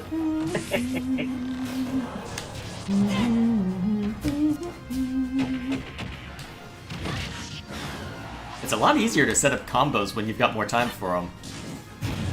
I can't see, that's why. And switch into frames. I have like 5 frames! it's like with Xenoblade 1 and 2, they really like keeping their things close to their chest until it's ready. Yeah. The problem I've been having with Xenoblade 2 is that it seems like they said, oh wait, people really liked it when we threw them for a loop with the first game. What if we just do that forever? As a result, there haven't been a lot of concrete elements I could latch onto.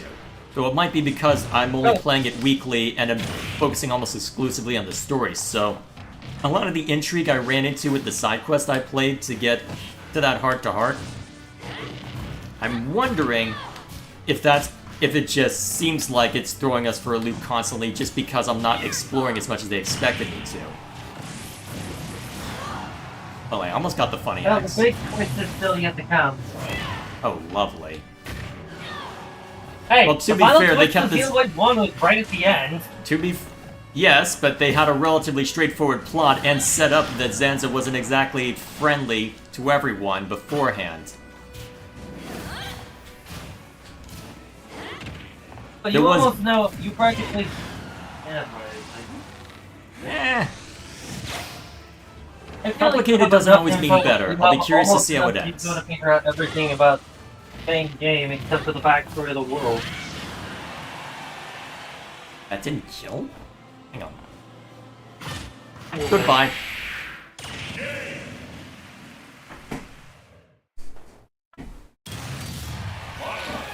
No hesitation.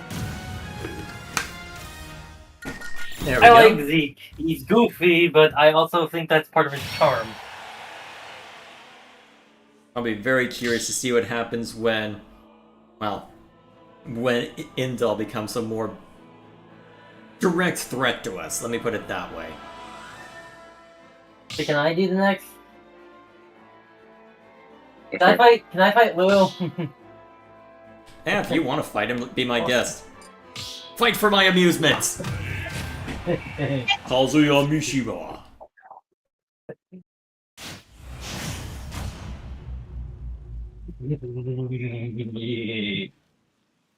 Fight for my entertainment. Okay, which one of you picked the stage? Holy boy, we got lag here! Uh-huh. I think it's this stage that does it.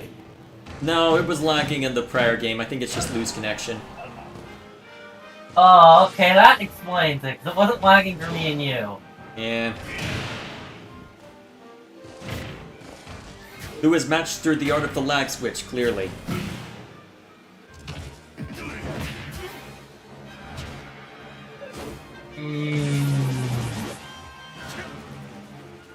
Engage the cheese. Weird playing with this much lag. Yeah.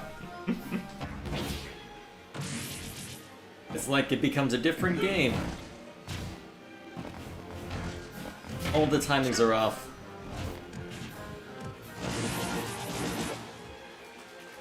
He keeps giving you the up special. You're playing like I did at Super Smash Bros. 64 when I was 8. At least you got the funny grab if you can land it.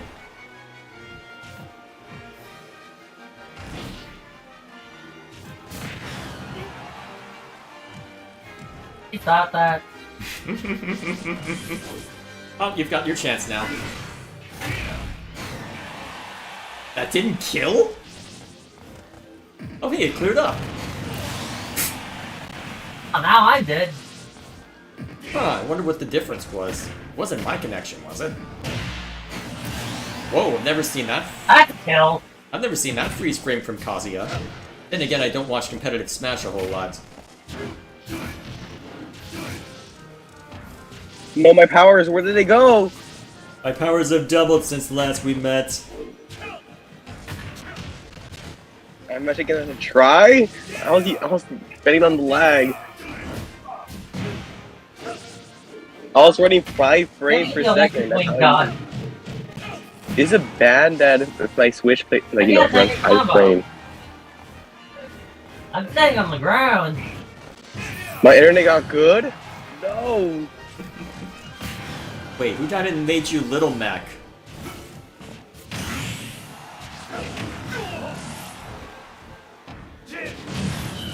No. I guess that's one way to take him out. Axe kick to the head. I think he likes Screw Attack. Just gonna go out on a limb and Maybe. say that. It's a good, you know, air combo attack. If you can land it. Yeah, it's useful out of shield as well. Luckily, my brother uses this man a lot, so I kind of have a little bit of. Ah, So I have to pray and hope. so your brother's a tryhard then.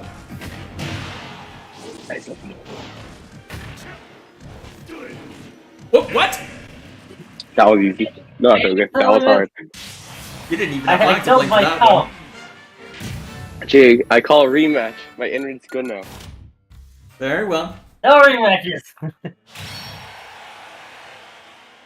I am not running 5 frames like before. This is actually the first time I'm running 30 frames.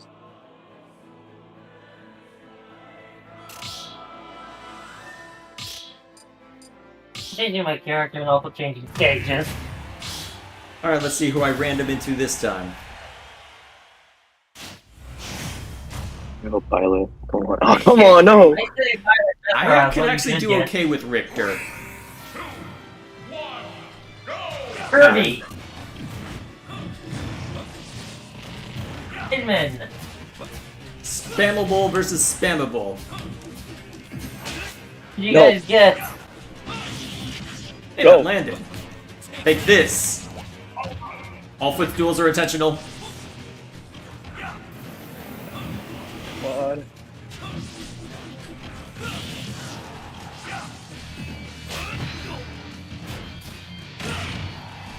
Oh yeah, I forgot his attack works like that. I think I traded up there. Oh. Oh.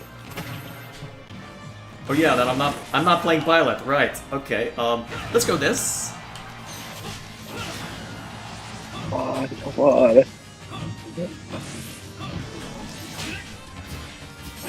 Oh, what? I didn't realize my down smash goes out that far. That's useful.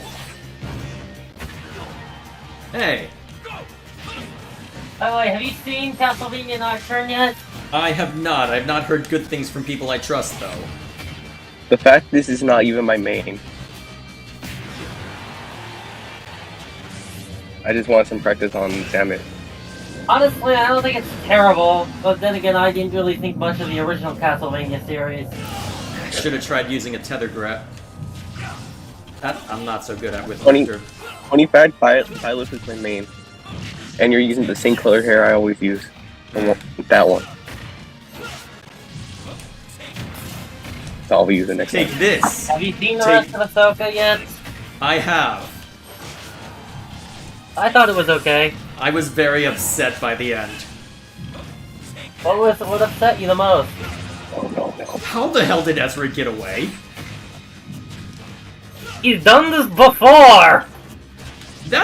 That raises more questions. Surely, he's not going to get away a second time. This is Thrawn we're talking about. He's really good at impersonating stormtroopers. Did you not watch Rebels? He does it like half the time. And which means Thrawn should be well aware of it and have countermeasures in place. No, no, no. Maybe Hey, you're not Thrawn allowed let to him do that. leave. I don't know. Yeah, I was not impressed. Honestly, this doesn't surprise me. He's done it before, and there's precedent. Not this kind of I precedent. think people took too much stock into Thrawn. Have you ever read the Expanded Universe novels where he appears? Yeah, and I haven't, but honestly, I still think he's put too much stock into him as a villain. I would encourage you to read Heir to the Empire then. I'm not really interested in the expanded universe. It just doesn't appeal to me. Well, I will admit that the Thrawn books from the expanded universe are more science fiction than science fantasy, due to the fact that hey, it's a book we can go into detail on how these things work, but No. you didn't have a jump, did you? I think that is a small thing in the grand scheme of the whole series. I did he this good with Richard. I've seen, like... Honestly, I don't really find... Well, Personally, I'm like, I've seen the... What was the thing that bothered you in the first 2 episodes?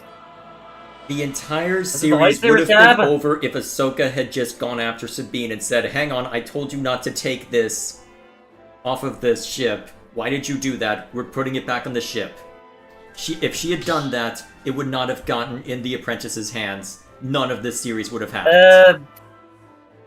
You do realize that Ahsoka is probably does not always make the most sound decisions. She is much older than she was in Rebels and in the Clone Wars. That excuse doesn't work. I don't see the issue, personally. You can't have a character say, no, this is a major security risk, it does not leave the ship, and then let her run off with it. I feel like she was worried about... She would... What I understand, there wasn't a ton of time between the 2 scenes. I remember. It went from day to night. I don't buy that. He had hours. How long does it take to get from there to there? Presumably an hour. Actually, not even with the way they showed it. Probably minutes. Anyway, I feel like, honestly, it didn't bother me that much.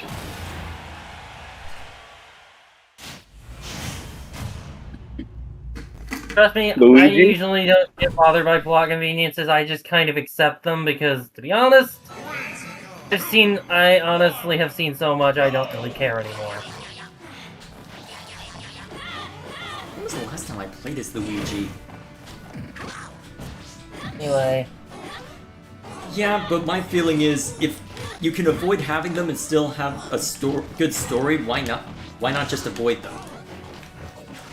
Because what it boils down to is that the breaking point for where our suspension of disbelief is broken is going to be different for everyone.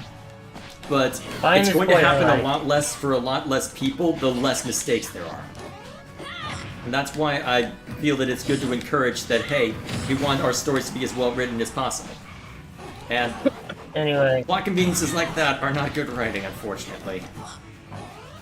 I still think Ahsoka is better than Kenobi. That I will grant you.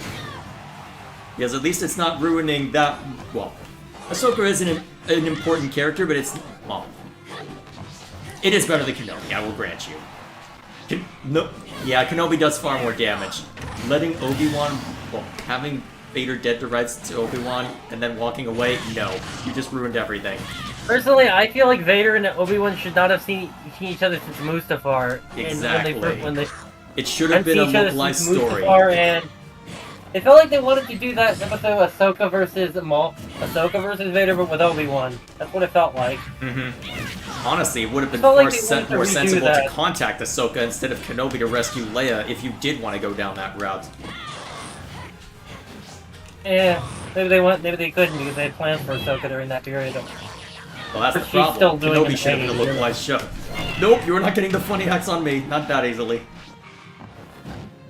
Oh right, I have ranged attacks. Right. I am Luigi. Ow. No, how am I getting warned by Luigi?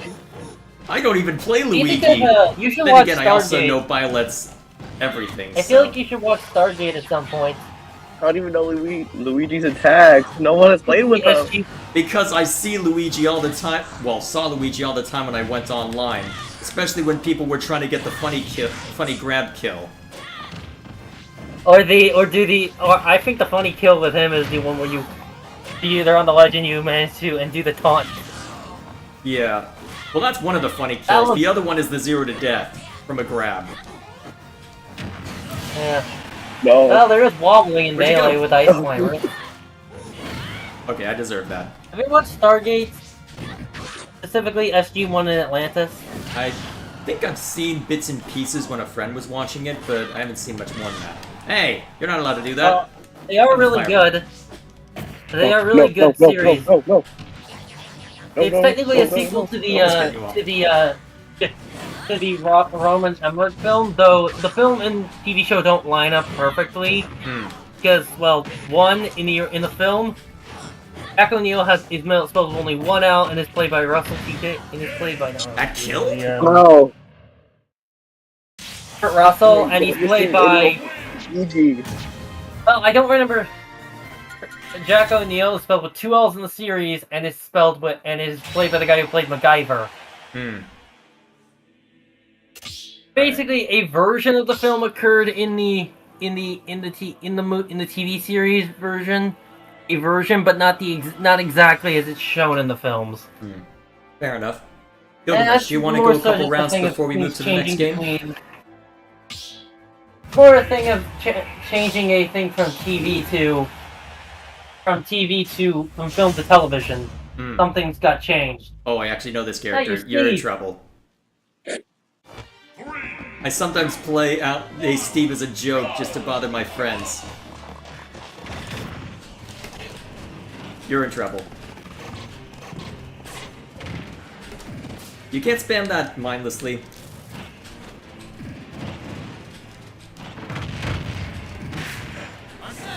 Yeah, I don't care. Have a lava block. Have an every block.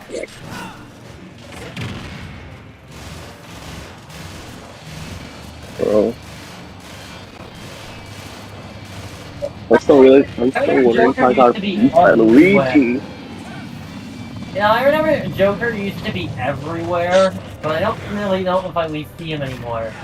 Yeah, he fell out of favor given how difficult he is relative to other characters. Especially after, well... Oh crap, I need my crafting table back. Excuse me while I avoid... Damn it. I'm glad I can do that. Now die!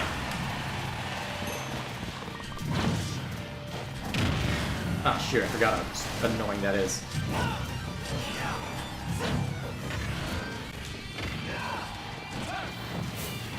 Oh, shoot.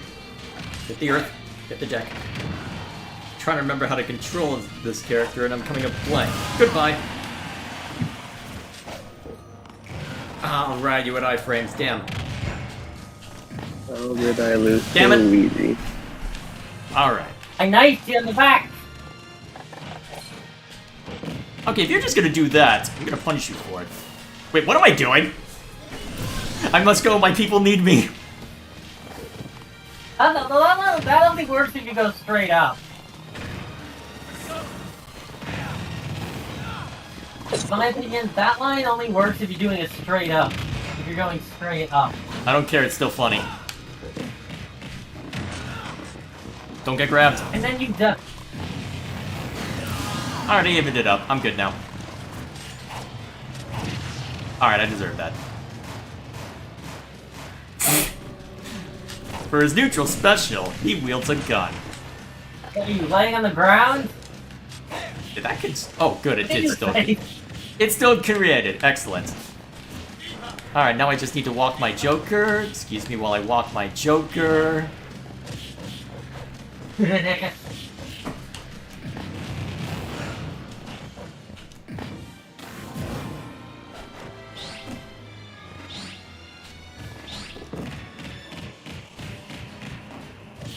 Luigi had no right to be that OP.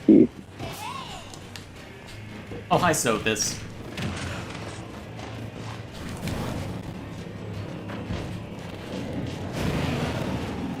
Goodbye. Oh, not quite.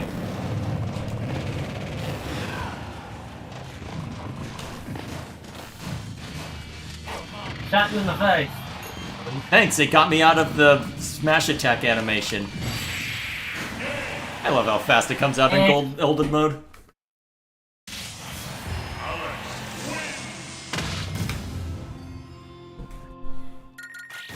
I have not played Minecraft Steve in so long. I'll kill you all in Minecraft and Smash Bros. Alright, we'll go one more round, then I'll switch to the other game. No.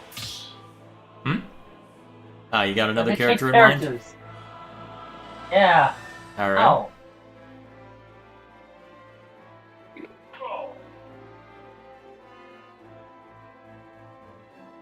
I only heard part of the name, so...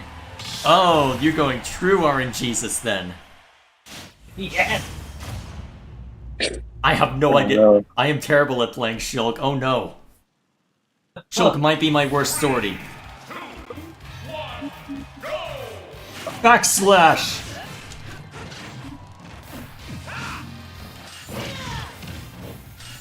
I have random crits. Backslash! Hey, that's not fair. Stop top decking. Are you even top decking? I think we used BFC. Oh, I missed the grab.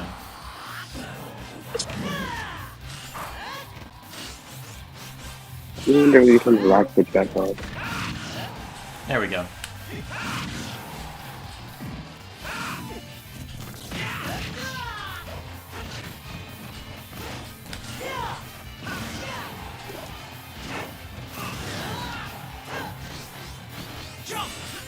Now, there's a reason that. Do you know why Dragon Quest games are only ever released on Sundays Huh? in Japan? Wait, that's a thing? Because they would change the Japanese economy.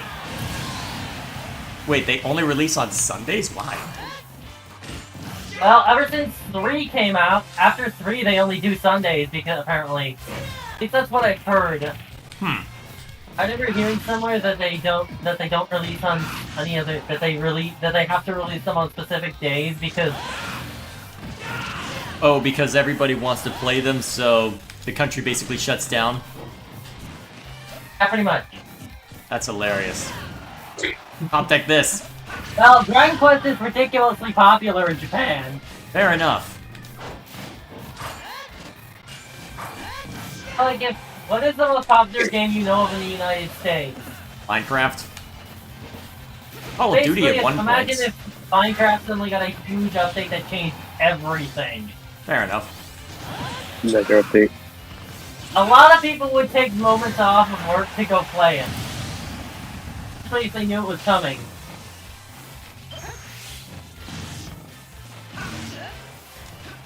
Made me do like a bunch of homework. No! If you do something, then you start winning. I can't have... Son of a bitch. I got you. See? That's why I can't let you do things. I'm playing RNGesus with my character, you're playing RNGesus with everything else.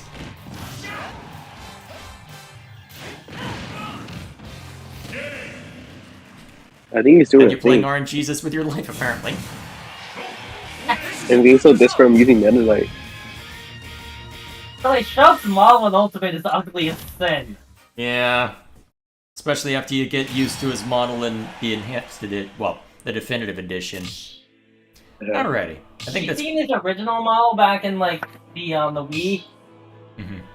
Oh boy, you're demanding more. Well... Let's see, we're already 2 Well, hours in. if I you should don't probably want to know, switch to it's the fine. Yeah, I'm we're already good. 2 hours in. I need to switch to the final game. Alright. And then video. Yep, still. Thanks for the rounds. As I'll let You you can guys practice stay Want to more. keep around it in up for a here. little bit? The Discord? Huh? Want to keep the Discord up, or are you gonna shut it off? I may as well keep it going. It's gonna be All a right. chill final game anyway, as you'll see once it shows up on stream. About now, actually. I'm gonna go get a drink. Give me a sec. Yeah, go for it. Ooh, Zelda. Zelda. We're making good progress on this game exploring the depths. So I figured I'd just use this variety night as a chance to keep going with it. Alright.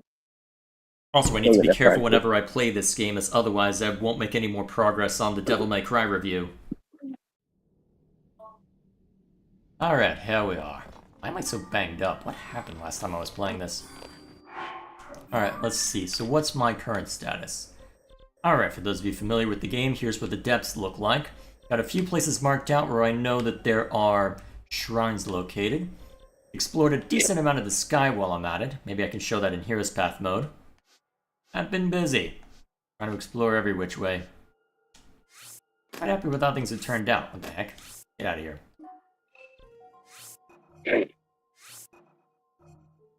Alright, so what do I want to hit next while I'm here? Then, I haven't done anything special with the Master Sword. I'm pretty banged up. Is it worth... Oh, wait a minute. This might be a good time to try that milestone while I can react to it. By Let's the way, see. Jay, I have something I want to tell you about 3. Wait, 3, not a story spoiler. Does it have to be told? I feel like I should. It's a scene, no specifics though. I'm reticent to know anything about it, honestly, because I know basically nothing about Xenoblade 3. Okay, fine. I'm very Say reticent one to word hear then. anything. Depression. I'm sure you will find a way to live on. Also, Let's see. the first 2 Xenoblade games have been described as very much very shonen anime. Oh, 3 Yeah, is that's actually a fair. completely different genre. But, well, Yeah, let's 2 go and 3 rest are more up. shonen anime. 3 is more slightly more dour Ah, in tone. I guess we'll see how that plays out eventually. Because I'm it's slightly more getting down, killed doesn't by mean it doesn't have to Pichu. be fun with it. They're a bit more downplayed compared to 1, especially 2. Yeah. What was that, Lou? I'm getting killed by Pichu right now. Oh, lovely. All Pichus must die. It's the rules. I still remember I'm the one that. Ultimate Release. That was pain. Getting surprised by a Pichu online was awful. For me, it was. Those were painful. Pichu in Melee was was bottom tier trash. And then in Ultimate shows up and he gets his revenge. Actually, I'll do I throw have Meta Knight. anything that I can... And they got hand off nerfed you? to hell. Yeah. And yet we can't nerf the other rat.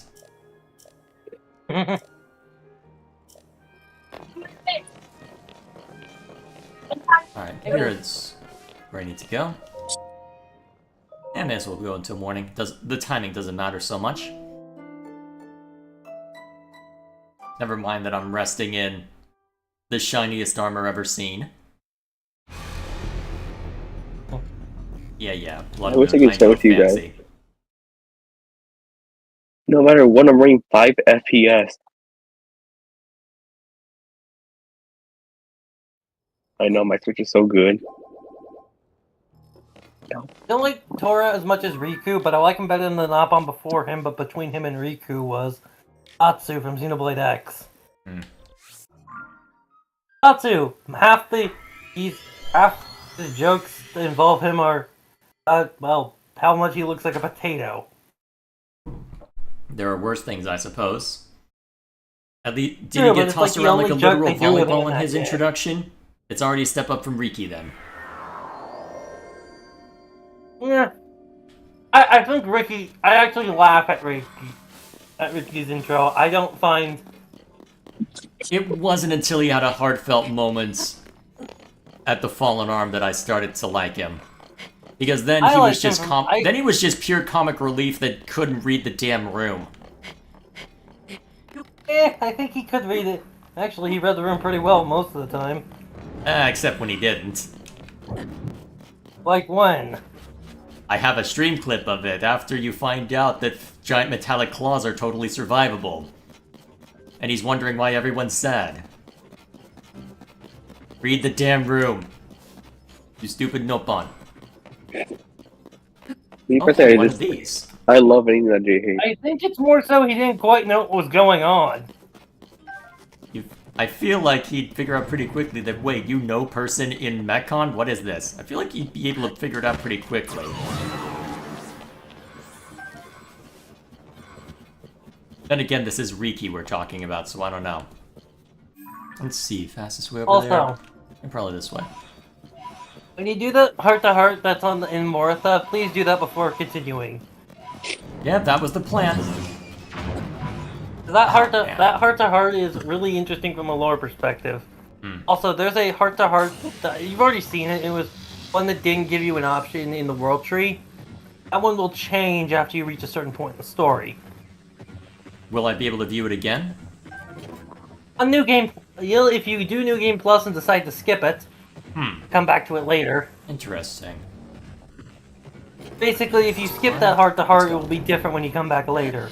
Interesting. So something the only crazy is one in going the to game to happen on do the that, World though. Tree then. Got it. Uh, it's the only one in the game to do it, though, weirdly enough.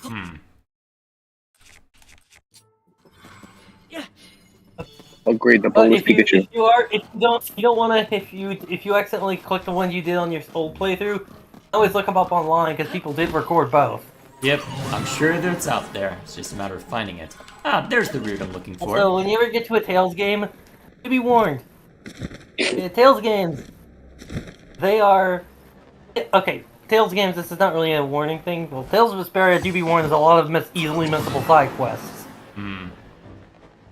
It's basically like if you have to backtrack at this very specific point in the story. If you do it now, you will miss out on it for the rest of the game. It's not done though. Like you can easily miss out on the way to get to the super boss, or the bonus dungeon, the 200-man brawl in the Coliseum, some arts, certain costumes, and some side quests that give you like the ultimate weapons. There we go. And, Now, like, how do I there's get a lot of underneath things Rito missable in that Village? game. That's what I'm trying to figure out. I don't recommend doing that until a second playthrough. The games have a new game plus. Basically, what you do is, as in the main game, you get graded on how well you do in fights. You get more grade if you play on harder difficulties. What do we have here? You know what I'm saying, by the way? Yeah. There we are. And then you don't get any grade if you play on the easiest difficulty, though. And then once you beat the game, you unlock the grade shop in New Game Plus, which basically, before you start a New Game Plus file, you can basically buy to have all your skills in the start, buy the ability to have multiplication on your EXP, so you gain like double or quadruple the EXP gains. Because when I know Tales games have ridiculously high level caps. Have any Zonite? Crap. I don't know what the level cap is for Vesperia, but I know the Star Ocean games usually go to 200 and 250 or 225. Ah, so the usual shenanigans then, huh? That's Star Ocean, sort of its sister series. See, where's a spot I can mine? And if Star Ocean, you especially want those if you're going into the EX dungeons. Because those things have stuff that will rip you apart. Implying everything else won't rip you apart. Sure, but the EX, if you're going there right after you beat the final boss into the EX dungeon, you will be drastically underleveled. Interesting. What's this over here? Oh. Also, this is sort of a thing in Tales games. There are cameo battles. What's that mean? Basically, you fight like characters from previous games in the series who are from completely different worlds. Usually there's no context, usually they're just found in the Coliseum. Fair enough. Sometimes there's a side quest to them, but they're usually like not part of the main story.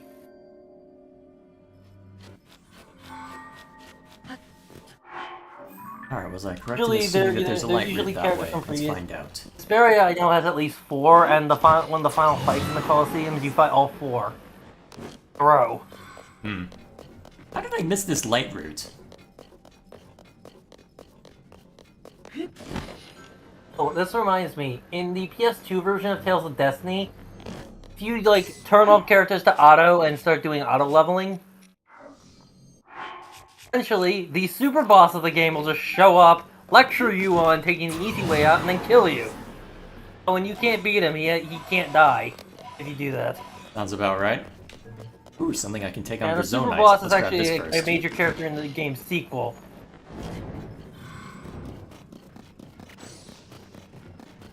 It's literally just a, hey, no cheesing your way out of this. No cheesing your levels. He doesn't show up immediately, but if you do it after a while, he'll show up.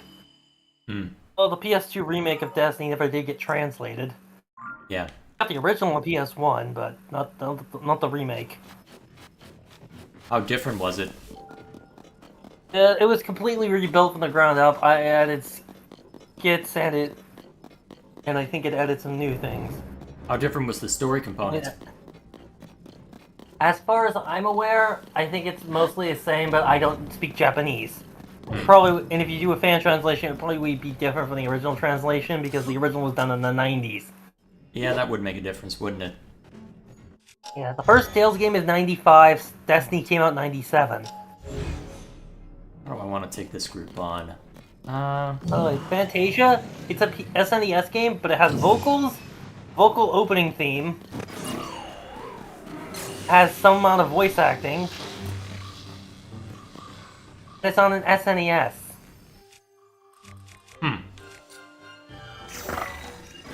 And it's a full-blown RPG. That's okay. Let's get to a more advantageous position and start swinging. Like, most Tales games are independent of each other. You can play one without having to play the other. Or the occasional direct sequel. Ow! Crap, that was a lot more damage than I expected. You see, most are Okay. independent, bar the occasional Those direct sounds sequel like like bomb. Destiny 2 and Zillia 2. So, Symphonia and Fantasia take place in the same world, but they're like 4,000 years apart from each other.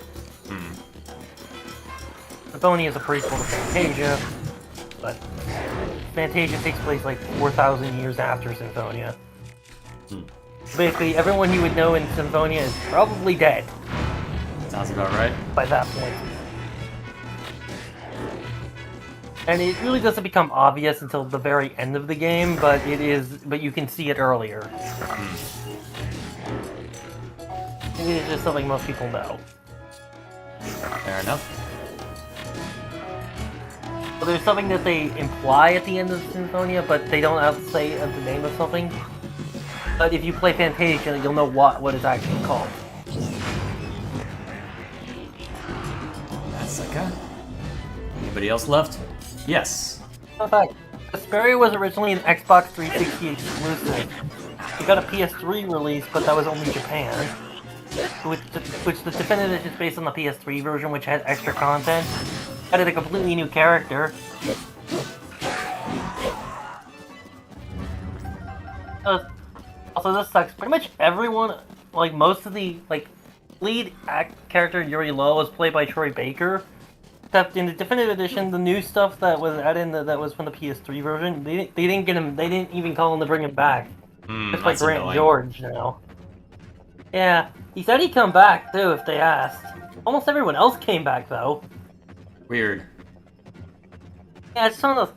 Hey, it sounds. The new guy sounds similar enough, but it's not the same actor. Sounds like what I'm gonna run into when I encounter Minsk in Baldur's Gate 3. Say what you will about Matt Mercer, he's a great voice actor. He's not gonna replace Jim Cummings. You can't just replace him. No. Maybe he was just too expensive. I don't know if they even asked him. I don't I guess know. I'll have to go looking that up just to be sure funny, of that before Troy I start Baker making voiced allegations. Yuri Lowell, when the previous Tales protagonist was voiced by Yuri Lowenthal. I'm trying to remember who he is. And Yuri Lowenthal didn't get to voice the character named Yuri Lowell. Oh boy. It's kind of funny. You're familiar with Troy Baker, I assume. Yes, I've heard him in a couple roles. You familiar with Yuri Lowenthal? I've heard the name. I'm trying to remember where I've heard He him. voiced a lot of characters over the years. You know him as Sasuke, Let me just go through his filmography real quick. Where do I I know the name, I'm just trying to remember where I've heard him from. I'm pretty sure you heard of this one, Johnny Young Bosch. Actually, no. Oh, Johnny Young Bosch? He voiced a lot of anime characters. He's the voice of Nero in DMC4, he voiced Tales Well, I series, don't he know voiced... much about Devil May Cry, so there you go. In Tales, he voiced Guy Cecil in Tales of the Abyss, Well, I also don't Emil know that very well, Castagna so in there we Tales are. Symphonia Dawn in the New World. Which is the direct sequel to Symphonia. Yeah, I don't recognize him from too much, just a few comic He was book roles he here was and the there. second Black Ranger on Mighty Morphin Power Rangers originally. Hmm. With Adam Park. Another franchise I don't know much about. True. Then again, Virgil in from DMC3 onward is voiced by Daniel Southworth, who played Eric in Time Force. Power Rangers Time Force. Those are words. Yeah, Power Rangers Time Force. Virgil's actor has played a Power Ranger. You know, I complain about running into familiar voice actors all the time, but then again, it's just because I play Fire Emblem, so I see very specific voice actors all the time. I could not take this game. I could not take Tears of the Kingdom seriously because I go to the past cutscenes and I'm seeing they're going, oh, nope, there's Rhea, there's Dimitri, nope, I can't take this seriously anymore, nope, not happening. I think Rhea's voice actor, or I think either Rhea, I think it was either Rhea, I think it was Catherine's voice actor, the character in Tales of Arise, one of the main party members. I can't remember her exact name though. Let's see. Well, I know it's Jeremy Lee for Rhea. Ray Chase is in Arise, I know that. You run into a bunch of familiar voices. Hell, even playing Pillars of It's Eternity, a you don't hear many CRPG. of the same voice actors. I mean, just with playing Pillars of Eternity, another CRPG, I'm sat there going, okay, I won't run into familiar voices here, right? Nope, there's Matt Mercer. There's Patrick Seitz. Oh, if you play Xenoblade, at least you don't recognize half the cast. Yep, because most of them are throwing on are people with accents that I'm not as familiar with, so that helps at least. And although there's the guy who plays the announcer voice in Xenoblade 2, like the guy who goes, "Awesome, pop, break, explosion, topple." That guy. Mm-hmm. He plays a character in 3, but then again, I'm not telling you, he's a side character that you can get. He's a side character, but he does voice one of them. Fair enough. Also, weirdly enough, Pirate Mistress voice actor does not play someone in the DLC, but in Japanese, but they didn't get her back for the English one. It's actually a different actress. They sound very similar. Wait, they weren't able to It's get not Pirate Pyra Mithra? Mithra. It's a character. It's not them. This feels like This feels like you're hinting at something that'll eventually be spoiler territory, but so be it. That's why I stopped and say the name. That was a bad use of a bomb flower. Well, they haven't seen me yet, so let's see if I can tag this one. Nope. Alright. No. Easy I solution. believe Rex's voice actor, Al Weaver, did a voice in a condom commercial. I remember, and people, so they made a joke with that. I'm not gonna comment on that. Okay, that's a thing, apparently. Yeah, well, hey, what will you do for a paycheck? Not that. But Well, then again, depends on how hard a few are but then for again, I have certain religious beliefs that I'm not gonna delve into, so we'll leave it at that. Yeah.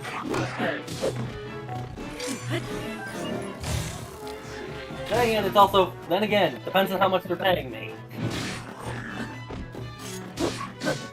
How broke am I? If I ever get that broke, I've got bigger problems. Hey, no, don't knock him off a cliff. I'm never getting the resources now. It's like, why did this actor come back to play this character even though he didn't want to come back? You should have seen the size of the check. The Harrison Ford excuse then. It's like, that sometimes is why movies get made or people come back to roles even if they didn't really plan to. Like they do an unnecessary sequel. But they come back, you should have seen the size of the check. Yeah. It's annoying, but that is a fact of life. C'est la vie. What can you do besides complain bitterly? Yeah.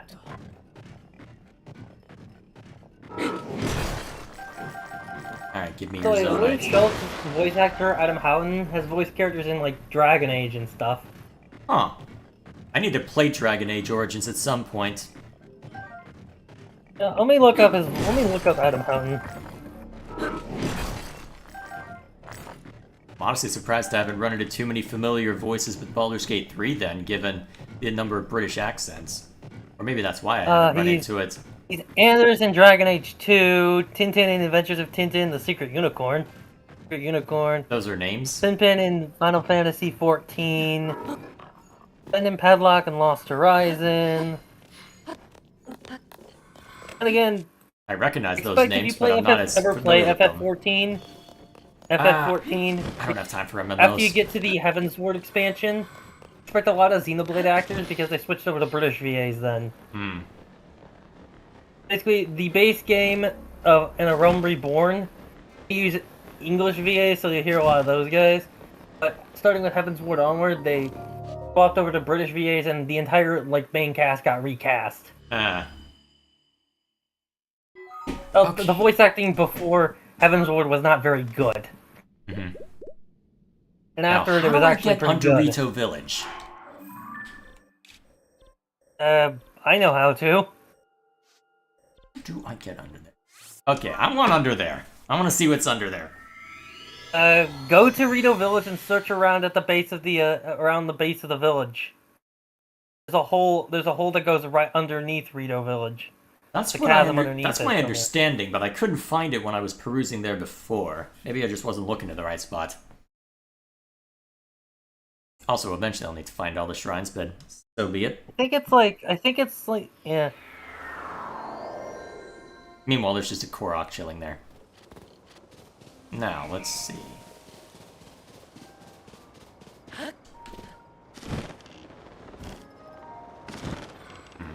I don't see any obvious... Honestly, they were hinting at Nia being a Blaze for quite a while, aren't they? Yeah. Now looking back, and just like, wait a minute, they were hinting that back as far as at least chapter 2 or 3. Alright, that's just a shadow. With Nia, Should've got a I know construct. for a fact they had did it by 3. They were hinting at Nia being a Blade. Although the scene where she clutches her chest when she's thinking of helping Venom, at least there it made sense because she was scared of being rejected at the time because I'm of two minds about what I think of that scene, knowing that in hindsight.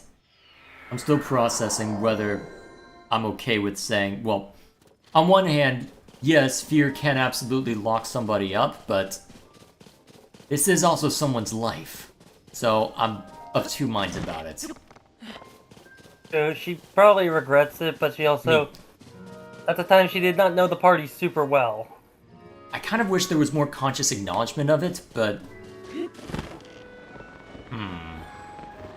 I don't know. I'll have to mull over it a little bit.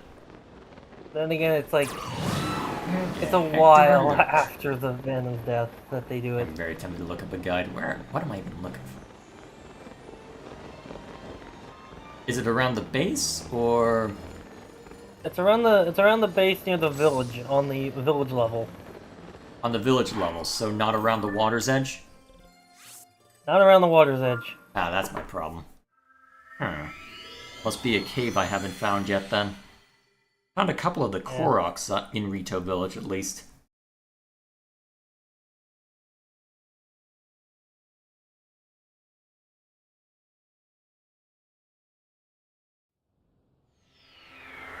Let's see. Also, this is something we don't exactly get an exact timeline of how long she had been a flesh eater for. That is fair. Been on the run from Indal as well. That is fair. That is an unknown. I think there's a line saying in Gormont, if you when you're searching for Nia, that they say, isn't that the name of the Lord Eccles' daughter? But then again, that was years ago. I don't remember. I think it's either Well, feel like I I can remember keep an saying eye it was out a for few it while I'm decades playing New ago, Game Plus. but yeah, they do. One of the Gormati, when you're looking for Nia in Chapter 2, does bring it up, but usually it was so inconsequential at the time you probably didn't even notice it.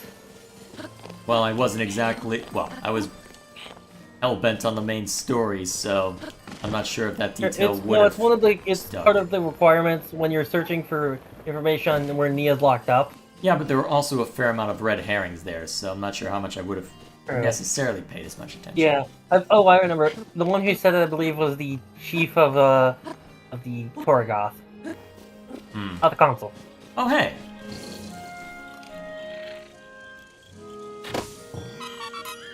I'll take an extra Korok seed.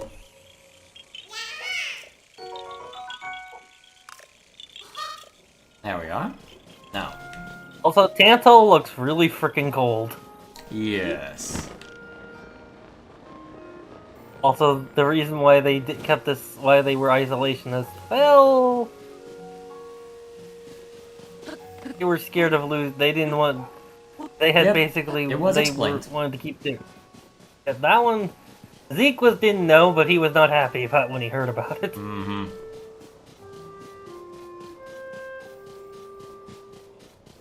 Wherefore art thou? Well, do you remember what Zeke's full name was? A lot. I remember it. It was Hang on. Icarus Bruno Tantal. Have I hit that shrine? Yes, I have. Okay, cool.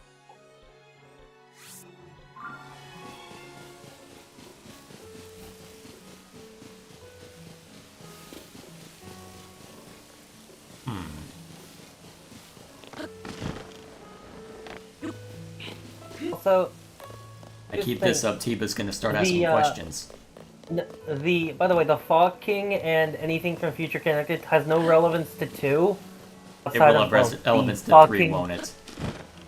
Yes, it has. It's more hinting at stuff for 3 and also 3 DLC, but I'm not telling you what exactly. Oh boy.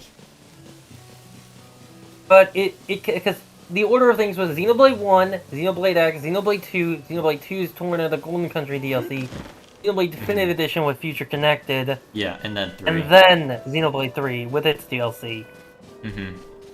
So basically, Future Connected was released between 2 and 3. So it was more of a Future Connected was sort of a give a slight hint at the future. I'll tell you anything that you couldn't. It was not going to give you any straight answers about 3. It was going to give you a small hint. It was more so to give a bit of a fun. It was mostly a closing right for Melly, give her some closure, and a bit of a nudge and a wink at 3.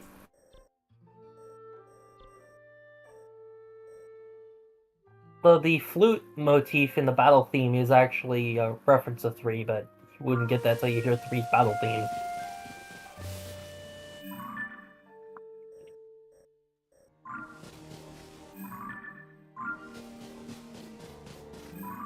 Hmm.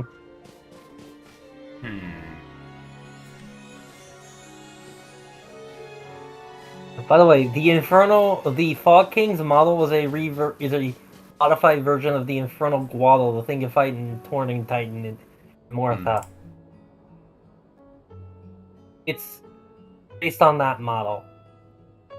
Basically took the Infernal Guado and modified it to look a bit more foggy and stuff. Don't know if that has any relevance or just a reuse of models. So, this is from a quote by Takahashi. Once you beat Future Connected, you'll have an idea of what the future of Xenoblade will be after 3. 3 has been stated to be a stopping point. Not the end of the series, but a stopping point. Oh. I could have just talked You hear what I to said someone. there? Like that hole. No, wait, never mind. I'm sure there'll be absolutely no problems going down here. Oh, hey, Zonite. I think. Nope, just normal. Eh. Yeah. Oh, I see it. I think you found it. All I had to do was just talk to the guy at the campfire, and he pointed it out. Alright. Yeah. Before anything else, I better make sure I'm ready for this fight. Because I'm pretty sure I'm gonna have to deal with Koga and probably a horde of the Giga Clan nonsense. So, Yeah, by the where's way. my best fusion thing? Oh wait, how did Koga survive falling down that pit? Magic. Again, it's Koga, so who knows? Because video games. Where did all the Shiga tech go? Video games. By the way, you should play Majora's Mask at some point. There's a lot of Zelda that I need to check out at some point. By the way, if you ever play Majora's Mask, play the N64 version, not the 3DS version. Ooh. Yeah, yeah. Because there's a lot of changes that were a bit contentious in the 3DS version. Fair enough. You keep putting out the wrong one when you're doing the gliding. Looking at the footage. Yeah, I don't play this game. I play this game very infrequently because I'm focused on trying to get a Diablo-style game and Devil May Cry Scene 2 when I do have time to play games off-stream. Yeah. So, have you tested out the hard mode in DMC 1? It is kicking my ass. Yes, it does. Like, they replaced some of the I am earlier terrible enemies at with those some Shadow later Wolf game things. enemies. Yeah, those were like mini bosses on normal mode. Yeah, having to take those on, oh god, that's been pain. Also, I believe on easy mode they actually removed some of the harder enemies in the game. Yes, that's my They replaced them with understanding looking easier things ones. up. Alright. There are some Oh, enemies yes, that let's appear make on that normal star mode that you wrong. just do not encounter on easy mode. Yeah, those shadows being one of them, I think. Yeah. Well, at least you start with everything you had at the beginning of at the end of normal mode. At least until you beat hard mode again, and then you can start with nothing if you're masochistic enough for it. And then there's Just make Dante us armor. Must Die mode. Alright, let us investigate. By the way, you can get one of the costumes is or the characters, which is really just a reskin, is Sparta, which is Dante's father, can get as a costume, and it changes some things around. Neat. Dante's two guns, Ebony and Ivory, are replaced with Luce and Umbra. And the Force Stitch is swapped and not the Force Stitch. Start with Alistair, with basically Alistair, but it's called the Yamato. And it looks like a katana. Interesting. It's nothing more than the skin change, really. Either You way. get it for beating us, and there's also Super Dante, which you can unlock after like beating the hardest difficulty, I think. And that just gives you infinite Devil Trigger. Yeah. Alright, time for some That's fun. Yeah, I know. Yeah, that seems broken, but hey, you have to beat the game on the hardest difficulty to unlock it, so at least so it's fair. Alright, let's see what Koga has for us. Yeah, would you agree that yes, infinite Devil Trigger is overpowered? I But can just go to into only the get air it and by beating spam the game on a Y. higher difficulty. It's more of a hey, you managed to beat the game on the hardest difficulty. Here, have fun and go nuts. Right?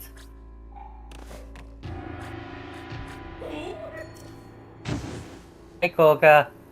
He's not really that hard, in my opinion. So, what were you building up all that crystallized charge for? The ultimate weapon, huh? Ultimate weapon. My fist. That's So wait, have literally you gone just to the my Yiga Clan construct. hideout yet? Huh? Have you gone to the Yiga Clan hideout? I don't think I've been there yet. I might have stopped in If you once. want to get access, you have to get the Yiga armor to get there, though. Which you can find in Sega Yiga base camps around Hyrule. 3 specific ones. Oh, it's just a repeat of this boss fight.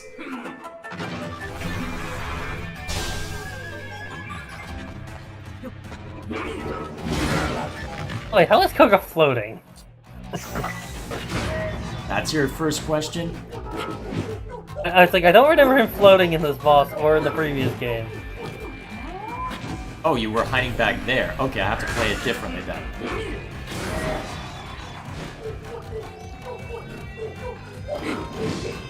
Actually, I'd probably do more damage just dismounting and taking a swing at you. Okay, it's not quite just a standard boss fight as before.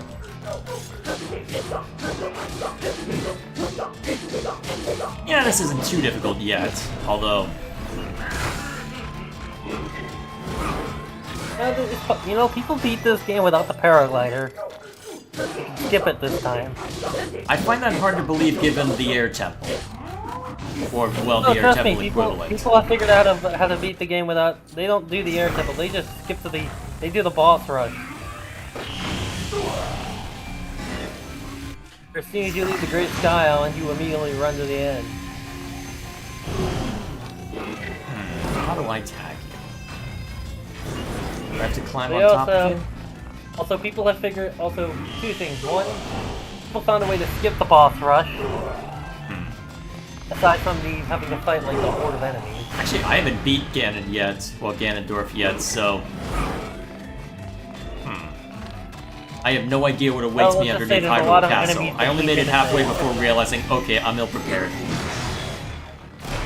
Oh, there we Did go. you get to the giant boss fight where you had to fight like every frickin' enemy? I have not. Oh Man, it's so close. The hardest part of people figured out how to it's like Breath of the Wild where there's a part where you have to refight all the temple. You have to fight all the temple bosses, but you only have to do that if you didn't do the temples in the first place. You just skip to the end. You have to fight all the bosses in a row. Basically, if you just go straight from the beginning of Breath of the Wild to the end, you have to fight the 4 blights before you fight Calamity Ganon. He also doesn't get his health weakened by half because of all the divine beasts blowing him up.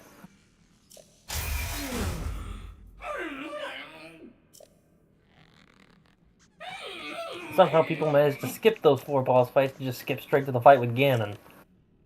Ganondorf, I guess. Yeah, I'll be very curious to see how that fight goes. Probably gonna try and find all the shrines and heart pieces before I get down there. People have already beaten this game in like less than an hour, I think. How? Glitches! I guess. Figured out how to fuse like being able to hold like 2, 3, 15 different weapons at the same time. It's gonna smack you instead of me, isn't it, Koga? Yep. He's gonna go blasting off again.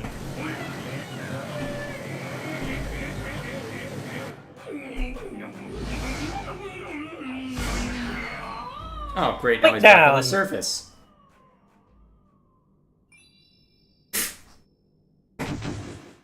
Welp. I guess I'll have to go deal with Yiga on the surface now. Lovely. Well, you won't be seeing Koga again for the rest of the game, actually. Alright then. The only place you'll now see him is when you get ambushed by Yiga, or if you go to the Yiga clan hideout. Fair enough. Which to get there, you'll need the Yiga armor. By the way, there's a really good reward you can get in the Yiga clan hideout that's really good. Yep. There's a lot I still have to explore. I was just trying to find every I'm shrine not in telling the you what you depths. get, but it's really useful. Also, are we gonna do the video soon? Let's see. How long have we been going with this game? I've been going 40 minutes. This seems like a suitable place to end. Let me just grab the schema stone real quick and we'll call it. Oh, excellent. I think we should do glitches saying first if we have time the animation of Guilty Gear Xrd and Dragon Ball Fighters. Yep, that makes sense to me. Probably only have time for one because I do need my wits about me tomorrow. What? Who says you need your wits about you? You're gonna... Look, there's a reason why we're doing this Friday night tonight, and that's so we can get back into Xenoblade tomorrow. I'm gonna need to be alert for that. Yeah, because, trust me, you're approaching... You're at least 2 to 3 streams left of the game. Depends on how long those Depending on streams how are. long you get. They've been going for quite a few hours. You could beat the game, but it would probably go over 4 hours, or 4 or 5 hours. Yeah, no. I'd like to avoid repeating that again. That was a lot Doesn't for mean the a late first game. thing. Yeah, Although that always you're tends not to doing happen that with again. any game I end up playing, honestly. Happened to Pillars of Eternity, happened to Xenoblade. You could probably just have a running list of every time I've just... By the way, when you listen Wow. to... Did you listen to all the Xenoblade post-battle dialogues? I don't think I've heard all of them. The Xenoblade 1 ones? I like the one where you go, it's like... It's like, Ricky's so cute, I could almost, Melia's so Ricky, he's almost so cute, I could cuddle him to death. And I was like, Ricky must be the softest of all, knock on. He suddenly feel afraid. Oh, that's why they put this here. That's neat. I like Melia. Yeah, Melia's alright. She's very much... does have a sense of humor about her. Despite what she... Yeah, I think the post-battle dialogue with Shulk, Fiora, and Melia is my favorite. The... what? I also like the one where... I also like when you put Melia and Ryan in the same party. Like, I like the one where you with Dunban, Melia, and Ryan's like... Ryan's like, you can't have a rainbow without Ryan, baby. Then Melia's like, Dunban, I think you need to have a talk with Ryan. And Dunban's like, no, let's pretend it didn't happen. Yes, just... oh, man. Just Dunban's like, I'm not dealing with this. Yeah, no. I'm done. Nope. He's an adult now, allegedly. I'm not interfering here. I'm not interfering with that. He's stupid, but I'm not going to... It's like... I'm like, dumb man. Despite being a brahmin, he still finds the time to tie a cravat. Yeah, man. It's like, if you look at his regular outfit, he has a cravat on his default. It's just funny. Also, Naked Dunban was hilarious. Is that a thing? Well, his best set in the original game is when he's not wearing any clothes, with all that skill he gets from agility. Dunban is a dodge tank. On DE, you could still have these stats while actually having him wear clothes due to fashion gear. Which, fun fact, that was introduced in X. And the reason it's not in 2 is because there is no gear, technically. 3 technically has costumes, which are tied to classes, I guess. Nice. You can also just wear that. Then I just have to max out heart containers. Excellent. That'll do for a good stopping point.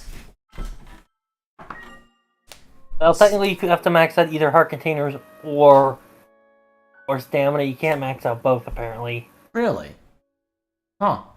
At least that's what I hear. Like the original Breath of the Wild release before the DLC. Oh. Curious, given that this game isn't going to get DLC, which, to be fair, I'd rather it didn't get DLC rather than it being bad DLC. Alright, now we're going into React. Well, at least I could say this, the Xenoblade 2 and 3's DLCs are good. No, Xenoblade 2's actually, Torna got its own physical release. Wasn't there some controversy about gacha elements, though? That's only in the base game, there's no gacha elements in Torna. Okay, good.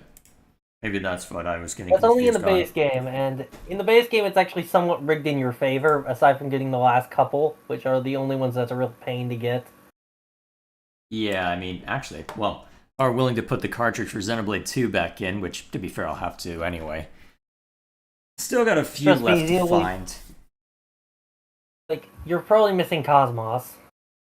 I'm pretty sure, yes. I'm kind of surprised I have Zenobia And based you on won't what be getting Light's been Telos saying. Still New Game Plus, and you won't be getting any of the secret ones that were added in the updates, and certain DLC ones added in updates, which I will not be spoiling the names of because they're spoilers. Go. Alright, I think we're all Can't set get those up. Still New Game. Telos and like 5 or 5 others can only be gotten in New Game Plus. Telos you can get as soon as you if you load your file after beating the final boss, because the game pretty much respawns you right after the final boss. If you beat the final boss, it will respawn you right before it. Okay, good. Discord side. Alright. Yeah. So, We're gonna be switch dropping over to Discord, I Discord. assume, for the reaction. Yeah, let me share my screen with you so you can watch along then. Since you're already here, may as well oblige. Just No, set it. be Discord on. Yeah, let me just see. Oh, nope, that's the edit channel button. There's. Nope, that's a soundboard. No, don't do that. Share. Where's. Okay, here we go. Nope.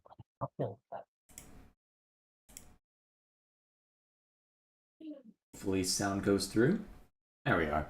Alright, so. The name for this channel looks familiar. Miko! Ah, that's loud. I recognize any of your work.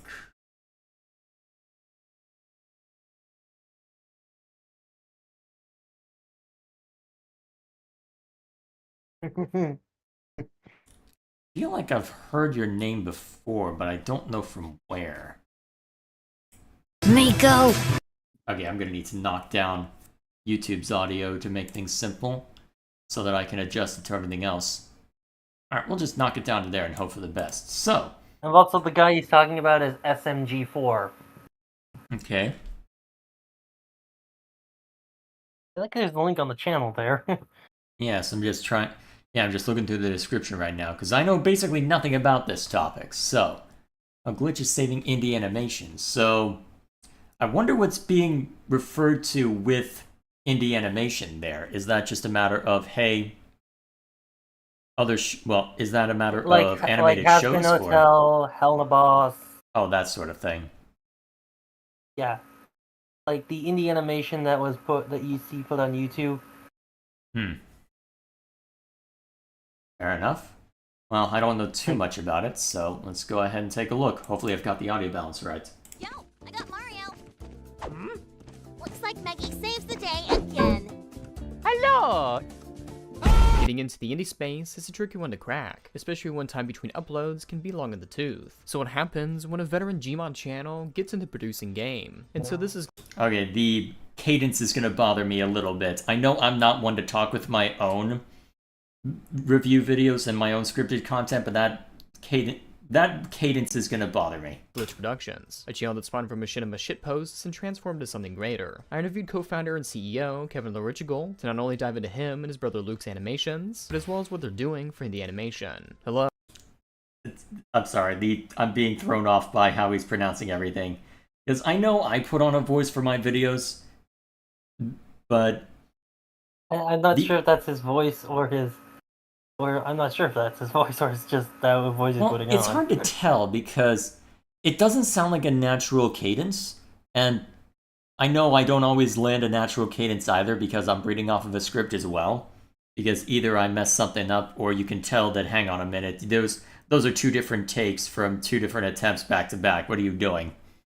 I'm definitely not amazing at it, but I'd like to think I get closer than this. Then again, Lou called me an AI at one point the last time, so who knows. Hello, I'm Ryan, and we're going to be glitching up in this production. We're gonna take the production and glitch it. Kevin and Luke are 29 and 24-year-old creators from Australia. They began their channel SMG4 all the way back in 2009, and it would revolve around their favorite Italian plumber, Mario. Their first console will be the N64, playing games like Ocarina of Time, Paper Mario, and especially Mario 64. Yep, those were the big ones for the N64 by my recollection, although I didn't have an N64. The only chance I ever got to play it was, I think, at a daycare, and I did get introduced to Smash Bros. Through that, at least. Still refused to believe that Samus was a woman at that time. Oh, man.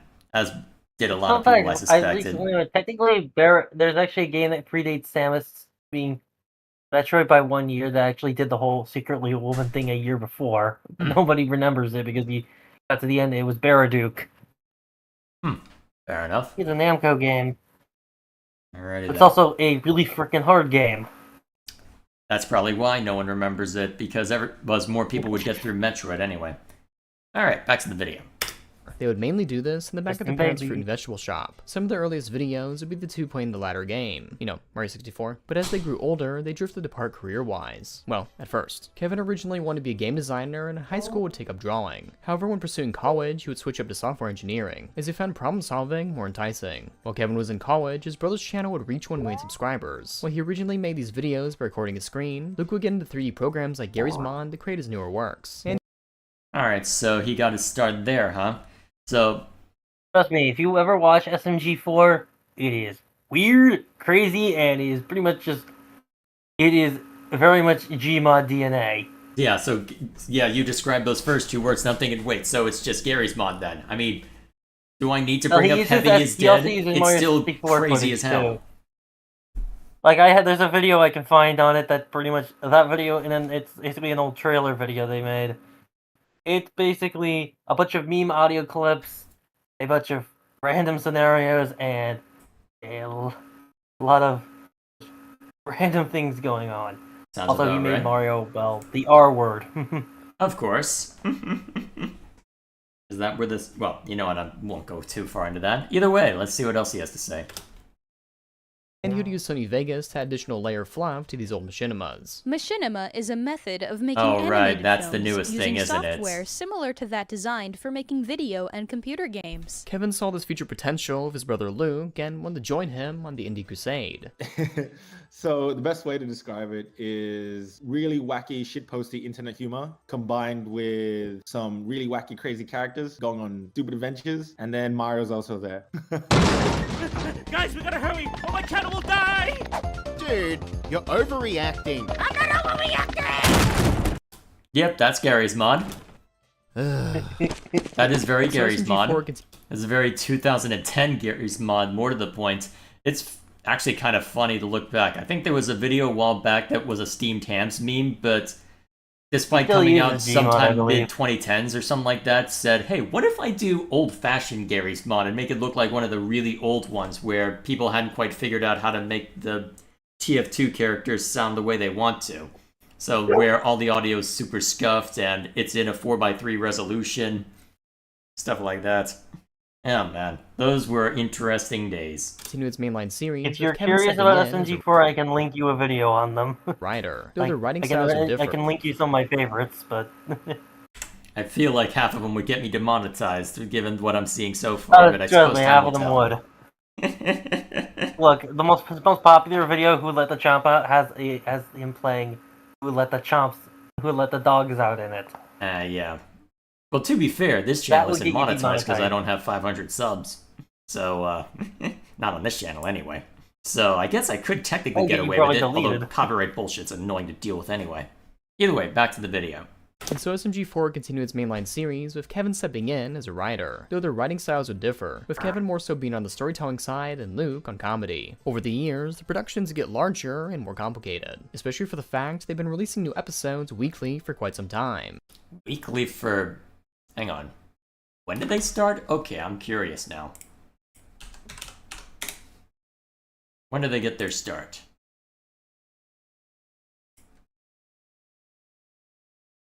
I believe it was 2009. 2009. Let me zoom in to emphasize They didn't do the point. weekly originally, but they've done weekly for at least 2 to 3 years. Well done. To keep up with consistent quality content, they'd hire around 10 people to help with editing. And you may have noticed by now that the main character SMG4 is a recolored OC of Mario. I mean, I hope you noticed, because like, the original Mario also shows up in the videos. Over time, the character get redesigned to be less Mario-like, and more so like the IRL Luke as a Mario character. Though, as I found out while researching the video, people care a lot about minuscule details and character designs. Some people even making videos detailing such things. So last year we did a redesign, and we noticed like a larger portion of the fans were talking about his proportions or his face art style. We took that in, we sort of redesigned it again just to push it more in a direction that everyone was happy with. And we're so really happy with the result now, and like we think a lot of the community felt heard after that, which is always great, which is what I always try to do. With that said, you can't make everyone happy. That's just the nature of the business, you know. That's the nature of any business. Ah, and don't worry, SMG4's gotten the same treatment. Definitely not as handsome as me though. Hang on. Is this... hang on. What sort of closed captions are here right now? Okay, they're auto-generated. I was about to say. Yep. Alright, I was wondering why there was messing up, because that seemed like too deliberate a word choice to be auto-generated, but, well, to be fair, I'm surprised that... Auto-gen subtitles suck. Yeah, I'm honestly kind of surprised that YouTube hasn't thrown an AI at that problem, just to try and make it a little easier. Although, to be fair, voice-to-text can be tricksy, so I will grant them that. Tonight apparently, but still, you think they have it down to a science. Then again, they're too busy letting people. Yeah. Then again, they're too busy running cover for their favorite creators rather than making the site nice. Oh man. Some of these features weren't popular and aren't coming back. Okay, stop taking cues from YouTube. Well, Celebi. Oh, wait, there's an ambient mode. What's that? Yeah, well, either way. Back to SMG4, they'd use a mix of the actual speaking voice, meme audio clips, as well as recuts of Mario characters talking, creating an admittedly funny audio-visual mess. I even asked my audience about SMG4. ScooterGirl22 said, he has improved over time. Although he now has a team that animates for him, I watch his content for years. My friends talk about his OCs. However, one channel would not satisfy their creative needs, so they make 2 new ones. One called The Awesome Mario and the second Hobo Bros. The former being created in 2013 and would serve as a second channel for the brothers. It had less of a focus on quality and more so just shitposty content. Well, more shitposty in general. Oh, I was about to say, because what you just described was basically just Gary's Mod shitposting, and then, well, how do you get more than that? Do you just go more off the rails and just do the usual thing of just making all of the models just go crazy? He used to have this thing called Said Modnar, which is basically just, there was no story, it was literally just random things, and then we cut away to another random thing. So Gmon Idiot Box then. Yes. And there was ones where later ones he'd do have viewers submit videos, their own ones, and he would put them in a compilation. General. They would retire this channel in 2017 and pour more of a focus onto Hobo Bros. This would be a change of pace for their content, as they would have themselves as the main focus on live action, reacting to things both gamer and non-gamer alike. They would also use this channel as a way to talk about their main channel videos and offer answers to audience questions. Created in 2016, they would retire this channel 4 years later in 2020. It's always good to diversify and have more channels, like how I have an animated podcast I produce every week. It's clever. Due to the success, they were even reached out by Ubisoft. But if I remember correctly, they just reached out to us. They sent us an email and be like, hey, we're working on this top secret. At the time, Mario Rabbids wasn't announced. But yeah, they said, we'll fly to E3 if you play some video games for us and put it on your channel. And we were like, at the time, we were like, oh yeah, great. Yeah, we'll do it. They flew us to LA, where came to play what is now known as Mario Rabbids. So they've experimented. So I'd be curious to know how that ended up turning out. If they were just playing through without necessarily giving opinions, I'm trying to think. Well, I remember a lot of discussions surrounding that back when Total Biscuit was still around, so my mind immediately jumps back to that. And I wonder how well received those videos were. I wonder what exactly they talked about. I'd be curious to know more about that, but I suspect that that's not quite the focus of this video. Experimented with other channels before, this one would turn the indie community upside down with its productions. This is Glitch Productions. Also, if you're liking the video so far, be sure to like and subscribe, as well as comment your thoughts on SMG4. Yeah. Originally called Glitchy Boy, a pun on the Game Boy moniker, the studio would be born May 27, 2017. Not only did they want to house a lot of their operations in this label, they also want to have a business setup for organizational and tax purposes. The first new production under this name would be Hitbox, posted on the SMG4 channel in 2018. This would feature live action skits of the duo and friends in a similar manner to their animations. Though, this wouldn't be the first time they've done live action skits. For their 100k special of Hobo Bros, they would do Super Mario in real life. As they produce a series, more characters would be introduced into the SMG4 animations. Some weird editing. The first notable one would be that Atari. She would appear during the Waluigi arc in 2018. I could get into the SMG lore, but I'm just gonna save that for another channel. Yeah, probably for the best. It sounds like we would be here all day if we started getting into that. With the live action, he did, in his, there's a video where he had Mario, where he had the Gmod and the Mario characters. They were using their Mario 64 animations. Had them break into his house, and he acted with them around him, and then he edited them over himself. Fair enough. I think he did it twice, actually. Go watch any of these videos instead. Her appearance is notable as when creating their production company, they want to create their own original scripted series. So, no Mario characters. And on that note, Nintendo's yet to email them. So, maybe Miyamoto's a fan? We were at E3 one time, and we were there recording some Nintendo game footage. I think it was Mario Rabbids. We're sitting in the lobby, and we literally just look up and we see Miyamoto just walk past us. And he looks us in the eyes, and he nods at us, and we nod back. And we're like, oh my god. That was just Miyamoto, and he just continued walking. So it could be pure coincidence, could be something more. Hard to say for certain. I'm not sure what Miyamoto would think of that, honestly. Hard to know for certain. I know for a fact Miyamoto is a very polite person. Polite, yes, but that doesn't necessarily mean he doesn't have strong opinions on things. Especially if the rumors around the Mario movie are any indication. They had some strong thoughts about the direction that was going. Behind the whole Mario not eating mushrooms. Really, that was his idea. Really? Interesting.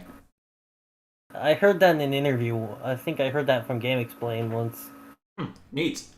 Although I remember that they had intended to give Peach a more prominent role, but then I think Nintendo said, "Hang on a minute, this is a Mario movie. Keep your focus on him. Come on."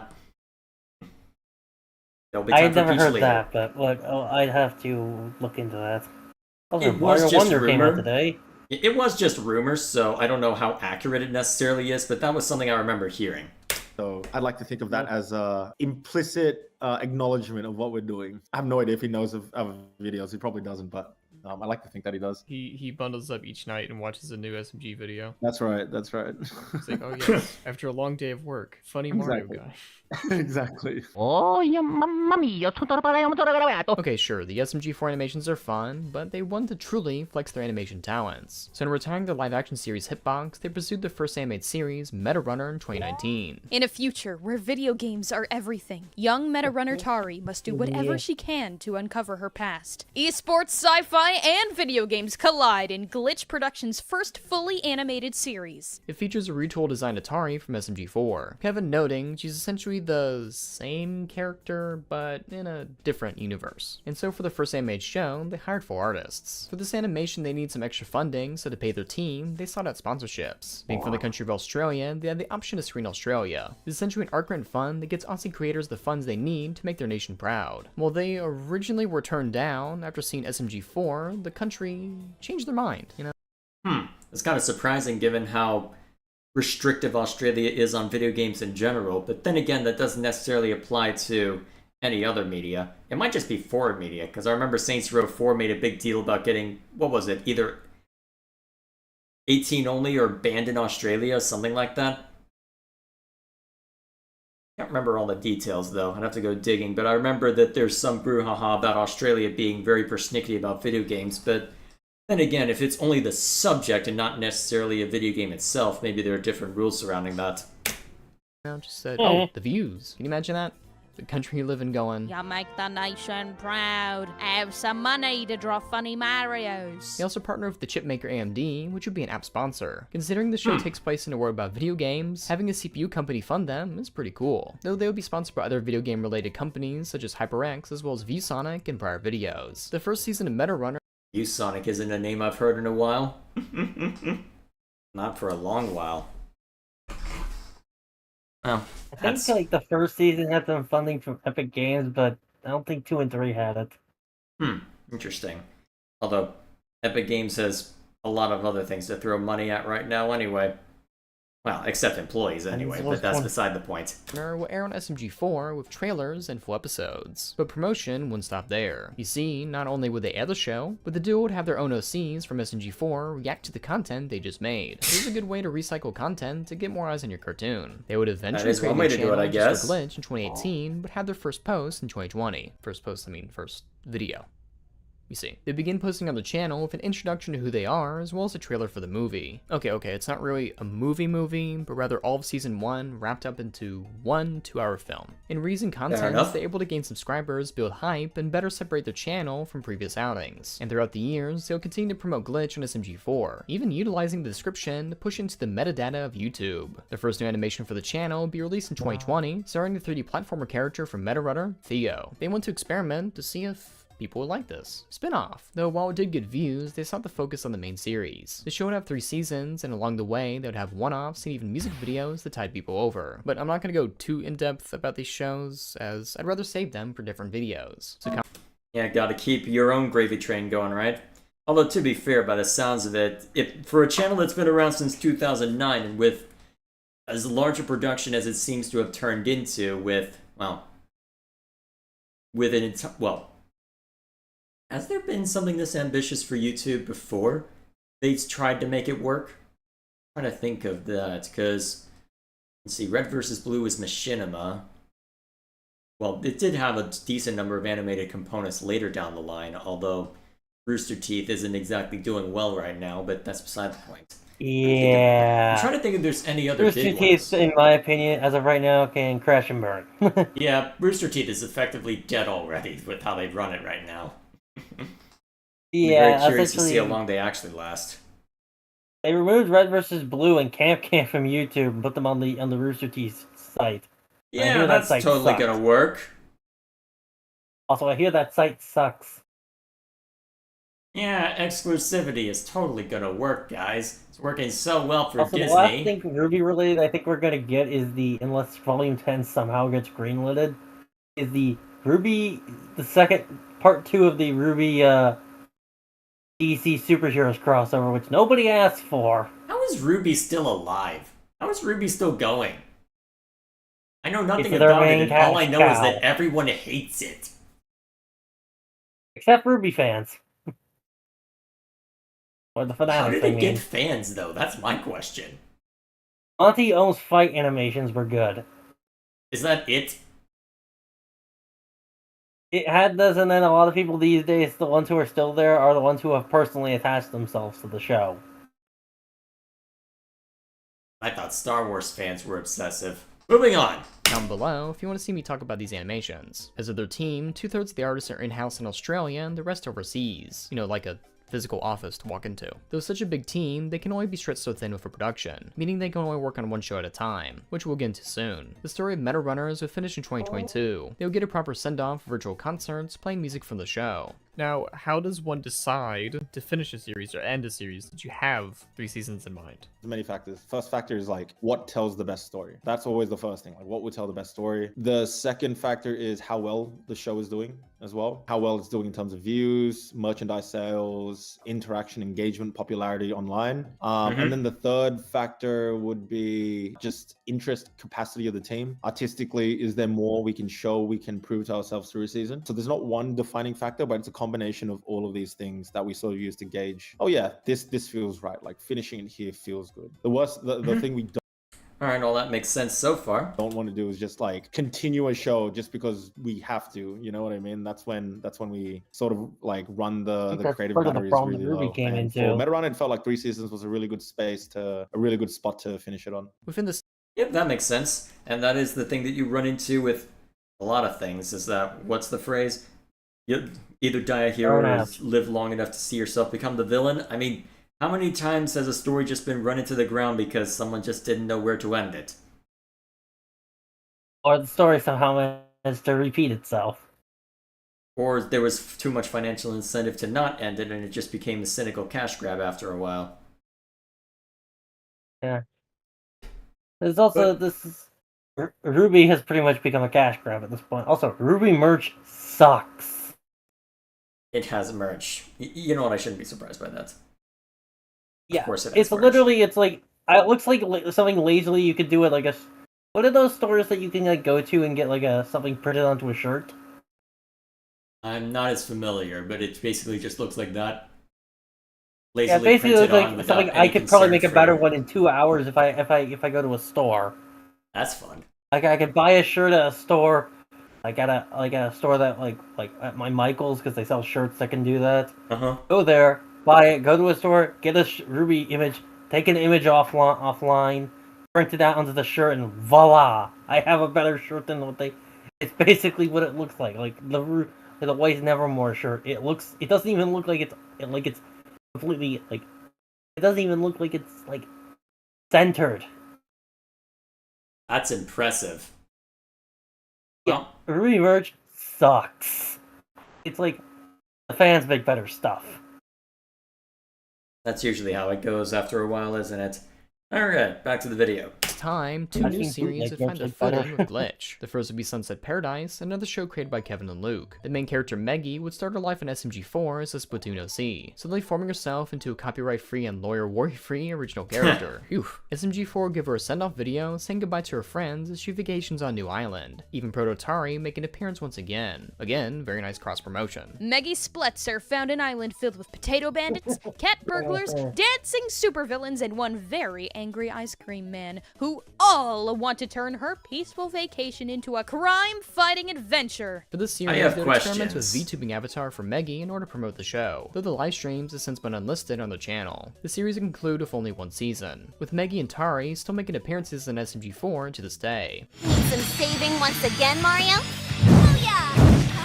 However, the most acclaimed series would come just after the virtual concert, that being Murder Drones. On a post-apocalyptic exoplanet, worker drones struggle to survive by hiding from rogue robots called murder drones.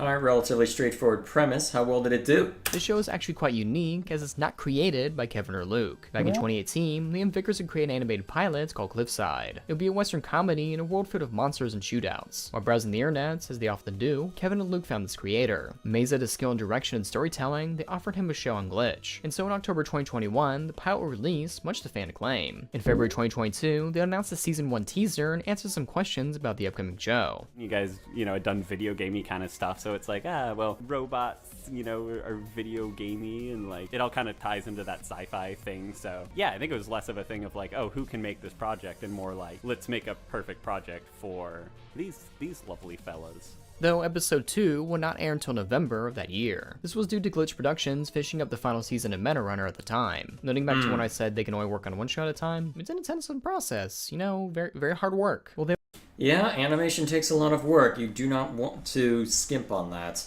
And also, Murder Drones looks really freaking good. Like in its animations, like really high honestly, quality. that looks like it blows Sonic Boom out of the water, which, to be fair, not a high bar, but still. Like even Meta Nothing, Runner brother. looks pretty, and Sunset Paradise animation looks good, especially for indie. Close enough, yeah. Like, well, Meta Runner, Murder Drones, and Sunset Paradise are each going for different art styles. Fair enough. Either way, Meta Runner is a bit more grounded anime. Good to go now. Sunset Paradise has a very sort of video gamey, like early 2000s, like GameCube era video game look. Hmm. So, like a lot of the characters in there look like the area looks like it took a lot of inspiration from like Isle Delfino and Mario Sunshine. Fair enough. Parody.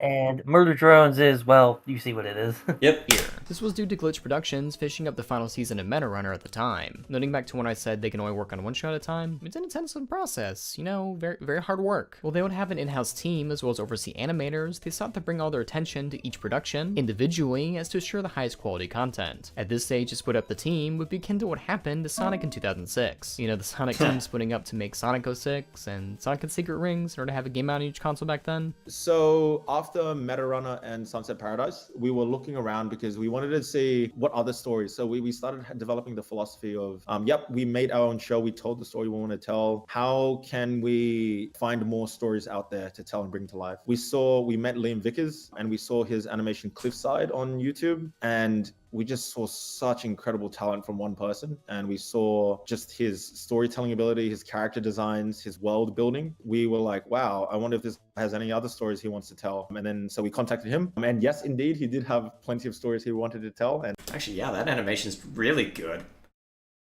Wow, that's surprisingly good. Wow. This is shit. It's got animation that looks like it could look like you could see it in like actual. Like, it would actually air on TV this is putting these Illumination days. to shame. Huh. And this is what the indies do. Yeah, this looks like... Yeah, then again, they can only release like an animation like every 2 to 3 months. Fair enough, and Illumination has a bigger process where they can throw all sorts of stuff, and they can probably get more graphical fidelity now, as we saw with the Mario movie, but yeah, that looks... I'm pretty sure they could always do it, it's just they chose not to. Yeah, but that looks stellar, nice. And the rest is history. Murder Drones would actually and be brutal. a technological advancement. It's lots of murder of robot gore. Mm-hmm.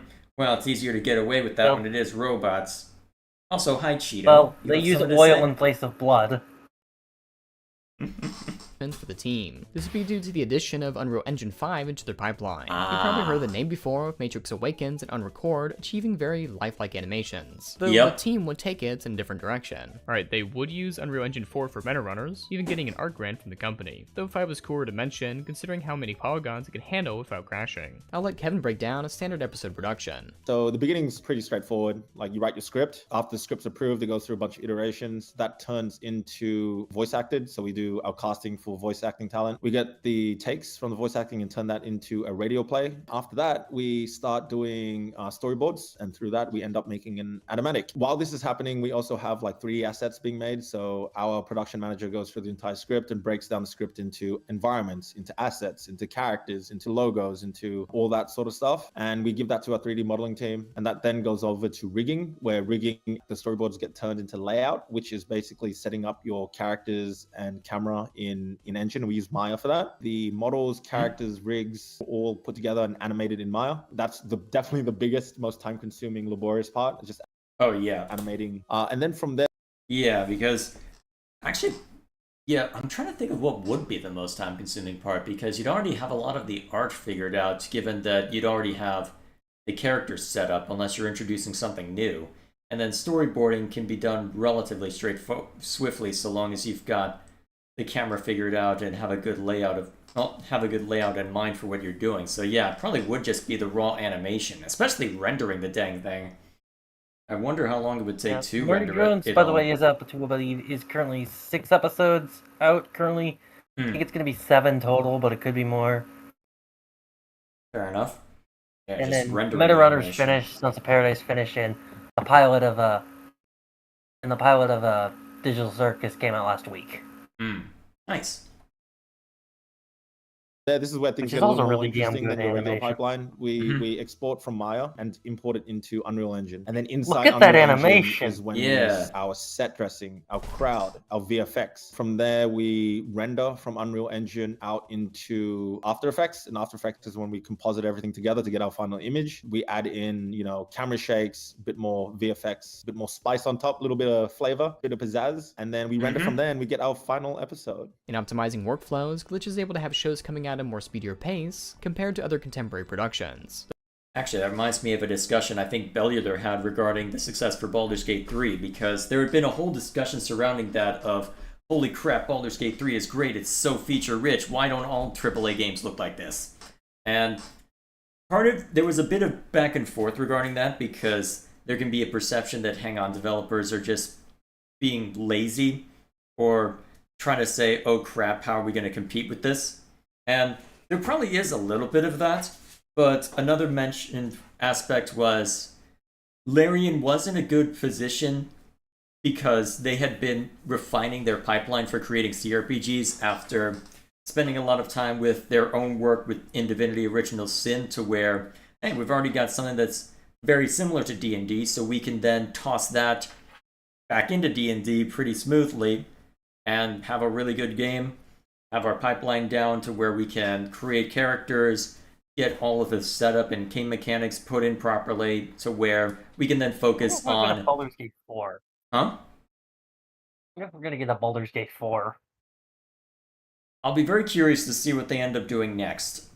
I don't know how the story ends, so I don't know if it would make sense to do a Baldur's Gate 4. Although Wizards of the Coast is in the process of nuking their reputation, so I don't know how much people would want a Baldur's Gate 4. Although they definitely would want they it. already nuked it. Well, they keep I thought nuking they it already repeatedly. nuked it. I thought it was already dead. Well, I mean, it just keeps going. It just never ends. What are you doing, Shido? Also, I remember hearing one that Wizards of the Coast used to develop the Pokemon TCG before Nintendo took it back. Wait, they had a hand in the Pokemon TCG? What? At least in the early days, like when it was first coming out. Huh. Okay, then. And apparently there's a bit of a fight between them and Pokemon Company over that. That would not surprise me. I wonder why they're so protective of Magic the Gathering now. I think the bloody Pinkertons after someone. What? Why would you... I remember hearing that somewhere. They literally sent the mob after someone because they sent cards to the wrong place. What were you thinking? Oh, man. What is it? What is it, the Mafia? Yes, they literally sent effectively Mafia. We learned that Wizards of the Coast had Mafia connections because they sent people to go try and collect cards that they had inadvertently sent to the wrong place. Oopsies. It just doesn't Anyway, end. moving on. Yeah, moving on swiftly. Though insane that, until Murder Drones came out, the company was essentially operating at a loss. You see, animation's expensive, and YouTube doesn't really like artists, you know, at all. This is because channels like Glitch upload once every 2 or so months, while gaming channels can upload every day. More ads mean more money for Google. In producing SMG4 each week, as well as cross-promoting, they're able to fund this creative endeavor. Yeah, you really have to rely on subscription or Patreon or something to that effect in order to make, well, anything work. Honestly, if I ever did do YouTube, I'd probably be more reliant on that more so than anything I could get from Super Chats on the Unscripted channel. Although, to be fair, it'd be a bit of a back and forth.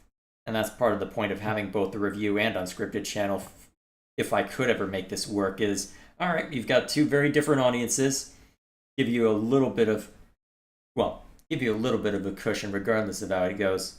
And that is something you have to think about, because lights do need to still be on, bills still need to be paid. It is noting that for Murder Drones, each episode costs about 200k to 300k per story. Damn. But Murder Drones blew away their expectations, both in views as well as fan response, it being on average the most viewed series per season. They would produce merchandise of the characters in both plush and figure form, though a dream of Kevin's would be to have a 1-foot size detailed figure of the characters. And even the SMG4 hat became real thanks to their dedicated fan base. It was very surreal.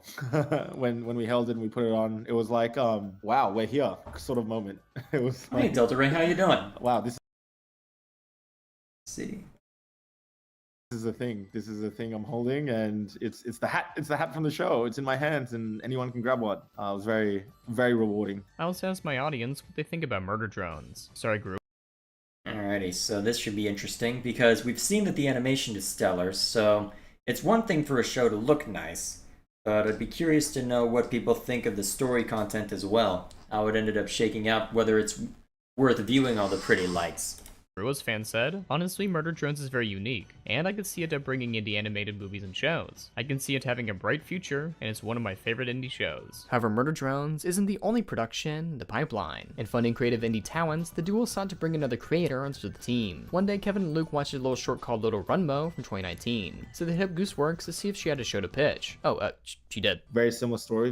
Reached out to Goose and was like, hey, do you want to make something cool? And Goose was like, yeah, that sounds cool, and the rest is history. Well, I think we both had something to learn from that experience. They also brought the likes of Kevin Temmer as an animation lead to help further shape the shows and characters. If you want to learn more about them, I actually interviewed them previously, so go watch those videos after this one.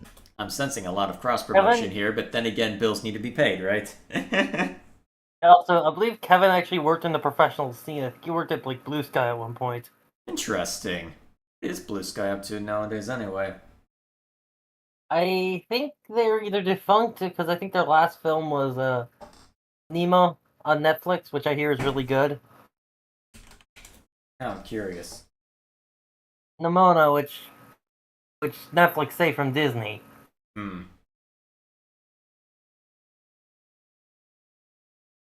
Which I hear is really good. I'm curious.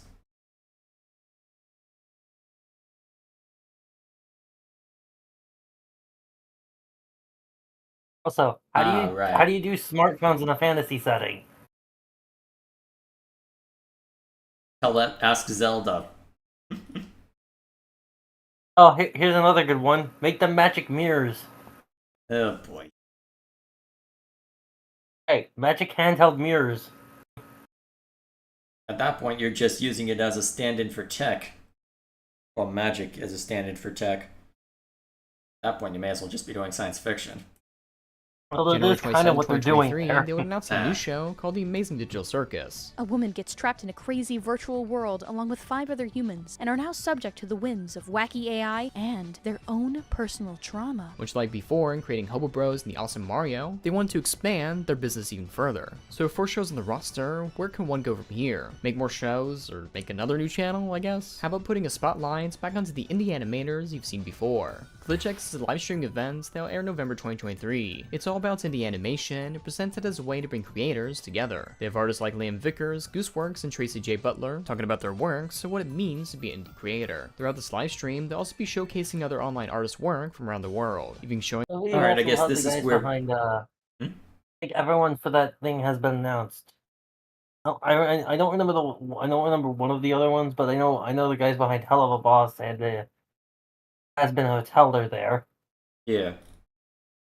Although I guess this is how the video earns its title, as in saving indie animation, because if you're going to be trying to set up this big event for a lot of indie animators, not just to promote your own work, but to allow them to shine as well, that would be a good way to do so. I'll be curious to see how it ends up playing out then. I guess we'll find out in a month. Showing some prior animations from other animators at the beginning of their announcement video. Talking with Kevin, he wants this to be a unification of artists. Unification of the indie animation industry, just to talk about what it takes to make a animated show, and to discuss the difficulties of making an animated show, and ultimately like spread the word in the entire globe of there's some really cool stories and really high quality shows coming up. And the intention is to get all these different fan bases to come together, see these creators, see what they're making, hear their stories, and then watch each other's shows and basically like lift and elevate the entire industry as much as we can. In my years of talking with and helping creators, this is something I haven't seen before. Putting a spotlight on the indie creators gives young artists insights into the creative world. This is why I like making these mini documentaries about indie artists. It gives people a deeper dive in creators' works. I look towards creators like SMG4 and marvel about the success as well as what they do for the community. To break it down, they have a main channel with an active fan base, with which they're able to fund creative endeavors like Lich. In turn, they use the main channel to further promote, which causes the audiences to mingle and spread further than ever before. And having consistent income and animations in the pipeline, they forgo a lot of the worries that older animators on the platform had for their productions. And in doing so, yep, gotta have something that pays the bills. The balance that you always have to strike, the stuff that you need to do in order to pay the bills, the stuff you want to do creatively. Although, to be fair, if they've been able to keep the main channel going for that long, clearly they still have a appreciation and a love for it, so good on them for being able to stick with it. So, they're able to stretch their legs by letting indie animators pitch to them, such as Murder Drones and The Amazing Digital Circus. With this livestream that talks about the process and what it means to create, it gives young animators the thought that perhaps they too can make something great, and you can have fun and make a career of what you do online. And to see them helping out those around them rather than pulling up the ladder, it lets more people have their voices heard. And to have more shows online is always good to see. So, the ultimate goal is to create a world where creators can get their shows made. And we want to basically help elevate the entire indie animation industry in a way to show that, like, wow, you can have a cool story to tell in the animation medium and have a place for it on the internet and have it actually made. We want Glitch to be that place. The road to that is just continue making really good shows that people enjoy, making shows that we're happy with, finding creators that we can make really cool shows with, just continuing that. I think just focusing on the content in that regard, a lot of success will naturally come with that. With the merchandise, we treat the merchandise as important as the show itself. For us, yeah, that is your big money maker with something like this. So yeah, you have to be very careful with it. I'm surprised that Rooster Teeth isn't, based on what you've said, Gilgamesh. We don't want to just slap a logo on a shirt. I can send you a link to some of their merch. That it's resonate horrible. with people and that resonate with the brand and well, that's true. I want to know. Creators and artists of the show. And so we put a lot of effort into that, and I want to continue doing that. We want to do more merchandise that people can really enjoy and just spread that across our multiple different shows. I would love to get to the place where we could have multiple shows being worked on at the same time or being released at the same time, but it's always like quality control. We don't want to grow too fast too quickly, where like quality sort of escapes us. So that's always been the determining factor with how we go about our business. To this day, Glitch continues to make animations with the dream of producing more, and starting many years ago in their parents' house to now having an in-house studio for animations, this is yet another success story in the online indie space. The biggest thing for me is persistence in your craft, whether it be animation, 2D drawing, modeling, rigging, texturing, anything. Persistence is key. Every drawing or every art piece you work on, just try to improve one thing. It can be anything, just improve one thing. Maybe if you're a 2D artist, like, in this one I'm gonna try to get better hands, or in this one his earliest SMG4 videos were just him recording Mario 64 with text on the screen. Yep, sounds about right. Get better at drawing eyes. Just focus on one thing and continue just really trying to hone your craft take a chance to look back at your old artworks from month on month and see your progression, because I think that jump, that improvement is really, it can feel really, really rewarding. A lot of people often try to think of the goal like, oh, I want to get here, I want to make a show, but people tend to forget about like the journey that it takes to get there. And since this is, if you're getting serious about it, it is something that you work on like every single day, really focusing on that journey and like working on the small improvements, that in itself can be really rewarding. Yeah, I need to be more mindful of that with what I'm trying to do for the Pillars of Eternity review, and for my larger ambitions related to that. Yeah, good thing to remember. Hey, and thanks for watching, and be sure to support me on everything. Literally, everything. My social medias, YouTube channels, and even Patreon. Also, shout out for Kevin for letting me interview him. Great fellow. And shout out to Valentine Bay VA, who did voice lines for this video. Thanks. And don't forget to check out my animated podcast, So Does JJ. Ooh, we're moving. Guys, welcome back to the Bad Take Delete podcast. It's the podcast with bad takes delete. Is that Until your next dog, or is time, that keep the on game drawing. or the video? And don't forget to have fantastic. Alright, fair enough. And there's the video. Do you think there's time for the other video? Looking at the time, that would be ill-advised to look at it, unfortunately, because it's already a little later than I probably should be up if I'm going to be having my wits about me tomorrow. Also, I've been behind on sleep the last couple of days and suffering the consequences of that with a migraine, so I need to call it. You know, well, next time we get the chance, we look at the, Yep, next time there's a variety night, we'll make time for it. So, apart from that, also I guess... also, look at any of the Glitch Productions, like, animations when you get the chance, because they're really good. Mm-hmm. Yeah, sounds good. Like, at the very least, like, they got, like, all of the animation is at the level where, like, especially for, like, Murder Drones and even Digital Circus, this pilot, it's a lot like stuff you'd actually see on the TV these days. Fair enough. Or at least something with a decent budget. Alright then, so that's what we'll call it. So, next time we jump in on a You Friday know night... the Murder Drones footage, it looked really good. Yeah. Like, from a footage animation perspective. Yep. I'm gonna wrap up the stream then now. So... Okay, see ya. See you around. Alrighty, so... that is gonna do it for our variety night tonight. A few games, a reaction, and now that that's been seen to, not too much left to worry about. So...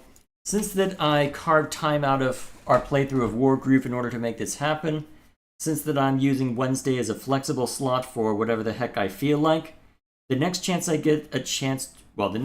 I get a chance to stream on Wednesday, I'll probably double up on Wargroove so I can keep that gravy train going. But I'm very curious to see where that story's going, though it looks like we are getting closer to something final with Xenoblade, so I wanted to make sure I had time for that, especially since it's effectively moving to Saturday now. So, when we jump into the live stream tomorrow, it will be Xenoblade. So, hopefully that'll be a grand old time. I don't know if we'll be able to beat the game tomorrow. Probably not, given that there's I'm pretty sure I'm near the end of Chapter 8. I know that I've got 2 more chapters that I'll have to contend with. So, given that, I suspect I won't be able to quite reach the end. Well, definitely won't be able to reach the end, but since that I won't be able to stay up as late either, I'll be very curious to see how that goes. But either way, we'll see how it goes. So, as for what the schedule is going to keep looking like long term, or at least short term, it'll continue to be Xenoblade on Wargroove 2 will be back next week on Friday, Xenoblade on Saturday, Baldur's Gate 3 continues on Sunday, and Wednesday will be a flexible slot that, if I get a chance next week, it's going to be Wargroove 2. After that, I might hand it off to Baldur's Gate 3 because my D&D group keeps wanting to talk about things I haven't reached yet. And now my friends in my personal life are wanting to ask about that too, because a friend started playing through it co-op with someone else I don't know, and I gotta make sure I'm keeping up. Apparently, they've already gotten to Moonrise Towers, which we're getting closer to in Baldur's Gate 3, but I need to work on that a bit more. Still, that'll be all from me. So, thank you all for watching, and I will see you all later.